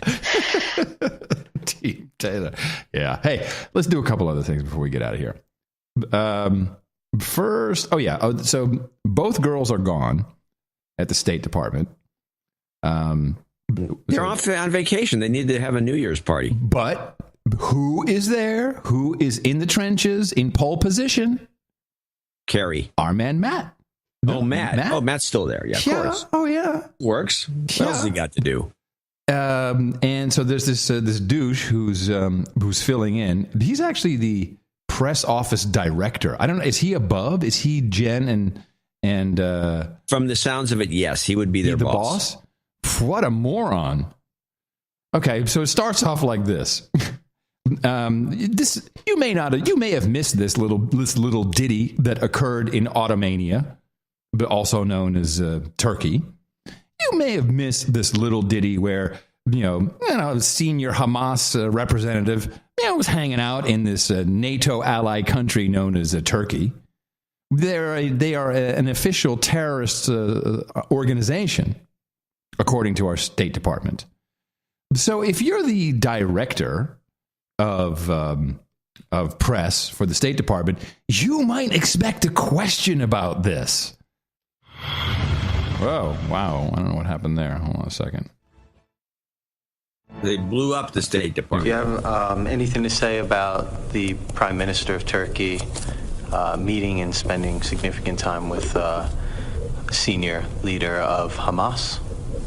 I don't think I have any comment to offer on that. I'm happy to see if we have more of a readout, but nothing to add right at this point. You'd think someone would have a tab for that, don't you? Yeah. And of course, Matt isn't having none of this. Matt Lee, our diplomatic reporter, but hero of the C-SPAN. He is a star. He should get his own Walk of Fame star. Can you push really hard to get an answer on this, because it seems kind of unusual that the prime minister of a NATO ally of yours is meeting with the head or the political chief of an organization that you designate as a terrorist group, and you guys don't have anything to say. Yeah, no, we'll come back with something this afternoon for you. We'll come back something this afternoon. Well. So this afternoon they came back, and let's continue with our little saga here with the boss man, douche dickhead, and Matt Lee. We continue to raise our concerns about the relationship between Hamas and Turkey with senior Turkish officials, including after learning of Khalid Mashal's recent visit there. Now, how would you retort to what he just said if you were Matt Lee? Oh, I might ask him that this doesn't mean anything, or what do you mean, or further explain. I just say that. That's what I would say. Well, I mean, is that the extent of it? You just say we're concerned. I mean, this is a NATO ally hosting an avowed enemy of one of your biggest allies. Well, we have urged the government of Turkey to press Hamas to reduce tensions and prevent violence. Hold on a second. Hey, I got to urge, man, don't do that no more, okay? Stop it. We raise this at senior levels with our Turkish counterparts. Do you think that an invitation to him and the prime minister of Turkey receiving him and welcoming him is an indication that your concerns are being addressed? Do you love this guy or what? Yeah, well, he does what he's supposed to. That's what everyone's supposed to be doing. Well, he's the only one doing it. Well, I'm surprised he's still alive. I think you can draw your own conclusions from that. But certainly we take Hamas as a terrorist organization very seriously. That's why they're a designated FTO. Foreign terrorist organization. FTO. Well, here's what Matt needs to be careful of. Getting killed like Helen. He's a perfect getting candidate. Killed like Helen means being set up. Yes, and then you die. Well, she died of old age, but she was it was sad. It was sad. She got fired, and it was sad. I was going over the list of major stories of the whole last year, and the ones that have been forgotten, and there's a whole slew of them. And, of course, it compares a lot differently to what you have on the Yahoo's top stories, which seem to be all celebrity news. Well, they know they're doing it right. If you want ratings... Well, they make more money than we do. Yeah. But, besides Snowden, North Korea, the GM ignition switch, the polar vortex. Boring. Michael Brown, I Can't Breathe, Ray Rice. But the one that seems to be kind of forgotten is the... and we forgot about the Olympics. Nobody even talks about that anymore. No. And the ice bucket challenge, that was pretty stupid. Yep. Okay, it's Bo Bergdorf. Yeah. And the exchange for the guy who now runs, we by our theory, assume that there's one superstar drug guy that was in Gitmo was released to take over the drug business. Mm-hmm. So I found that this clip was kind of interesting because it was kind of slipped in a Democracy Now! Report. And this is the targeting drug dealers in Afghanistan clip, which says to me, things are back to kind of, without our people there, I think things are going to be fine. A new report has revealed a kill list used by the U.S.-led NATO coalition in Afghanistan targeted not only high-level commanders of the Taliban, but mid- and lower-level operatives and even drug dealers. The secret documents, at least some of which came from NSA whistleblower Edward Snowden, spanned from 2009 to 2011. According to the German news magazine Der Spiegel, which reviewed them, they showed targeted killings were, quote, not just viewed as a last resort to prevent attacks, but were in fact part of everyday life in the guerrilla war in Afghanistan. In one case, a young boy was killed and his father injured by a British helicopter pilot who was targeting a suspected mid-level Taliban commander. So all along we've been, the part of the game is to target, heck with the Taliban guys. There's one of these renegade drug dealers doing business on the side, which we've got nothing to do with. And the American Hero is another sacred text, as in a movie that people should watch. Was it American Hero? I don't know what American Hero is. Oh no, American Drug Kingpin. Come on, Denzel Washington. That was a movie. Yeah, American Gangster. Thank you. American Gangster. That's true a very good movie. True story. And it's a true story. And it's a true story. And everyone should watch that. If you're going to watch documentaries. I was watching last night. I was chewing up some time.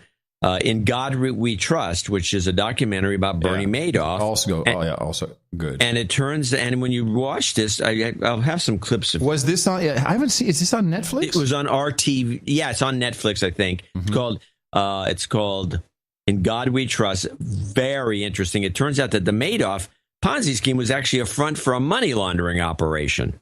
There's gambling going on. And so it's fascinating. And I would, if anyone gets a shot at that, I would check it out. I don't really have anything, a clip from it. I thought I did. I do have this clip, though. This is interesting. This came out of a bunch of NSA stuff. Now, this could be a red herring and bull crap just to make you think that this doesn't work. But I thought the encryption works clip is worth listening to. And where is this from? Democracy Now! Again? This came from Democracy Now! Meanwhile, another round of documents from Snowden, published by Der Spiegel, shows some encryption tactics have successfully thwarted spying by the National Security Agency. An NSA document describes, quote, catastrophic levels of difficulty penetrating the communications of users who employed a combination of different encryption technologies. Well, what is your feeling? What is your feeling on this? Well, I know TrueCrypt, which was then taken off the market, used to promote the idea of multiple encryptions, one on top of the other. So you take this type and then you combine it with this type and you combine it with a third type.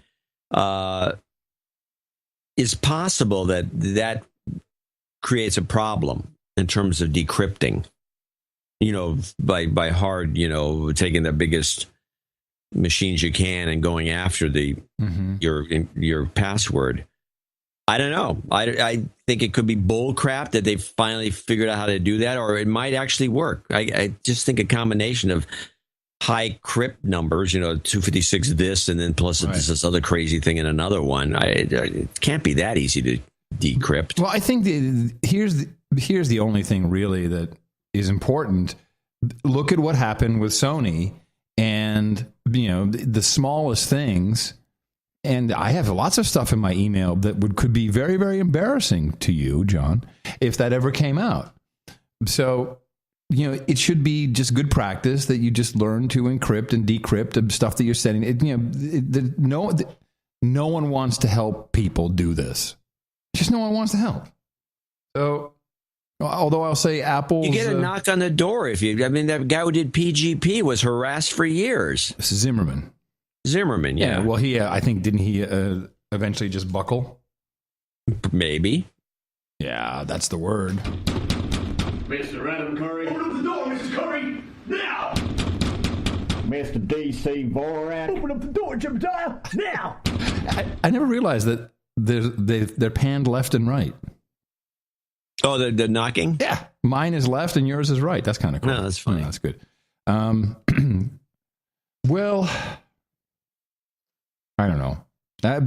I'll say Apple's mail application in conjunction with GPG tools is pretty stunning, because when someone sends you an email, it automatically, and I have yet to see it fail, will parse out, find this person's public key, and when you reply, it just works. You don't have to go rooting around searching key servers. It does it, and it adds it to your GPG keys. And I find that that is the closest I've seen to being any good. By the way, the Spiegel, which Democracy Now! Has quoted now twice in two of these clips, der Spiegel, as Amy says, their crack reporting team, as witnessed by the tweets from I.O. Error, that's Jacob Appelbaum. Our new story on mass surveillance and the kill list in Der Spiegel. Me and Laura reporting. Poitras. What are they reporting? They just have this Snowden document that they're parroting. Yeah, but they're now reporters. They're the Spiegel, the new team, new reporting. It's a little icky. Appelbaum is a promoter. I don't think he's really a journalist who should be receiving. Let me see if they get a byline. Oh, they get awards. Oh, yeah, they get all kinds of awards. Let me see if they get the. Oh, okay, that's funny. So he has to hype himself because it says. Obama's list, a dubious history of targeted killings in Afghanistan by Spiegel staff. Oh, that's us, man. That's really me and Laura Poitras. Oh, so that's lame. That's very lame. It's not lame. It's just super lame. Yeah, that's super lame. They didn't give us a byline. Hey, man, we didn't get a byline, man. That really sucks, man. Let me see this other one. And here he says, secret, hold on. This is quite funny, actually. Connecting hashtag NSA mass surveillance. I'm sorry. Following up to their at Der Spiegel reporting, at Laura Poitras, and at IO Error talk at 31C3. Did you see this thing? Did you hear about this as 3CTV? No. Yeah, crap. I got to look at this. This is this I missed, and I feel bad about it. There was another one of these conferences from the Chaos Computer Club in Berlin, and Assange's girlfriend did another speech. So we have to ridicule. I just haven't had time to. Okay, well, we'll put it on the next show. It's on the agenda for. It's on the Sunday. No agenda on Sunday. Yes, and I will ridicule. Okay, good. Yeah, Poitras and I'm waiting for you to get into it. Yeah, I'm never getting laid ever again in my life. Okay, yeah, that's good. Yeah, nice. Fine. Make it more tense. I'm done. Okay, well, good luck to Taylor Swift. Oh, I would like to point out that Russia, I have to say, the South Stream is not dead as far as I'm concerned. There's all kinds of reports of Russia's Gazprom now bought 50% stake in, I got this from Europe, obviously, the South Stream Transport BV, which is a Dutch corporation. BVs are Dutch corporations. So now it is 100% owner of the South Stream Transport BV. These are the guys who are doing some of the pipelines and the transport of the South Stream. I wonder if it's a buyout or if it's just an opportunity. I'm keeping my eye on it. Okay. Anything could go, right? Turkey is up in the air right now. Turkey's doing strange stuff. Then we have Academy confirms that they will be training the Ukrainian military for street fighting. Jeez, what do they expect to be going on? I guess you're going to move into that area where the Russians... Well, we know they've been there. We have all the videos of people literally pointing at them and going, black water, black water! Okay. Yeah. Academy. Yeah, we got nothing to do with it, though. No. It's all Putin. And here it is, the meme of the day. Put it in the book. We've had revisionist Russia. And now, but you probably heard where he had this possible political foe, Alexei Navalny, arrested. But his brother is arrested. I think he has house arrest. And are you ready for the meme? Do you have the book? I got the pen. Putin goes medieval. Well, I hope they come up with something better than that. Oh, no, it's popping up everywhere. What is he doing that makes him go medieval?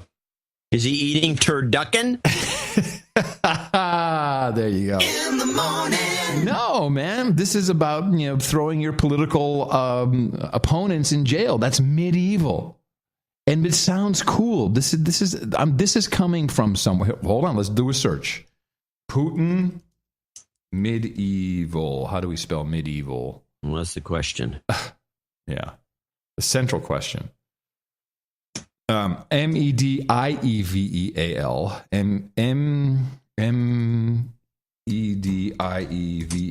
Medieval. Medieval. All right. Putin now taking his rival family members hostage like a medieval king. There's the first story. Putin goes medieval on the Russian opposition. Putin getting medieval. Nice. Putin goes medieval on Russian opposition. Who else do we have? What's interesting is, too, it goes both. Putin is getting medieval. Putin goes medieval. Putin goes medieval. Putin goes medieval. This is all the. This is coming out of everywhere. Yeah, this is a meme. What's the source? That's the hard part. I don't know. Well, goes medieval. The biggest. This looks like could be the getting comes from Newser, and Putin goes medieval comes from Bloomberg.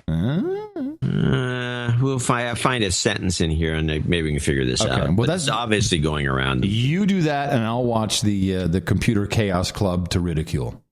All right, we're in business. Does that sound like a deal? 2015 looks like a winner. Yeah, starting off with a bang, everybody. Very nice. With a bang. Hey, John, I have to say, the year starts off good when the first person I physically speak to is you. It's good. It's not bad. It's not bad. I'm happy. Right. Well, I'm happy, too, that we get another year underway here with some good stuff coming up. Yep. I think it's going to be loaded. I think so, too. It's great. We live in great times, my friend. Last night, during New Year's celebration, everyone had some champagne and a toast to the surveillance state. It keeps no agenda in business. Oh, well. I, too, toast the police state of the United States of Gitmo Nation. Proud of it. And I'm here in FEMA Region 6. My name is Adam Curry. In the morning, everybody. And from... Yes? I thought you had something else Yeah, I said, in the morning, everybody. I'm Adam Curry. There you go. Oh, okay. Well, then from northern Silicon Valley, where it is also the part of the giant police state, which works like a champ, I'm John C. Dvorak. We'll be back on Sunday, right here on No Agenda. And the fact that it works, just first and foremost, is such an amazing feeling, and the fact that it gets acknowledged in any way is pretty amazing. But the Golden Globe is even cooler because my sister got nominated too, so that's pretty amazing. So. Oh my God, that is amazing! It was worth it. It was worth it. Boom shakalaka. Boom shakalaka. Dingo boom boom shakalaka. Boom boom boom boom shakalaka. Boom boom. There's no real conflict. Adios, mofo. The best podcast in the universe. Dvorak.org/NA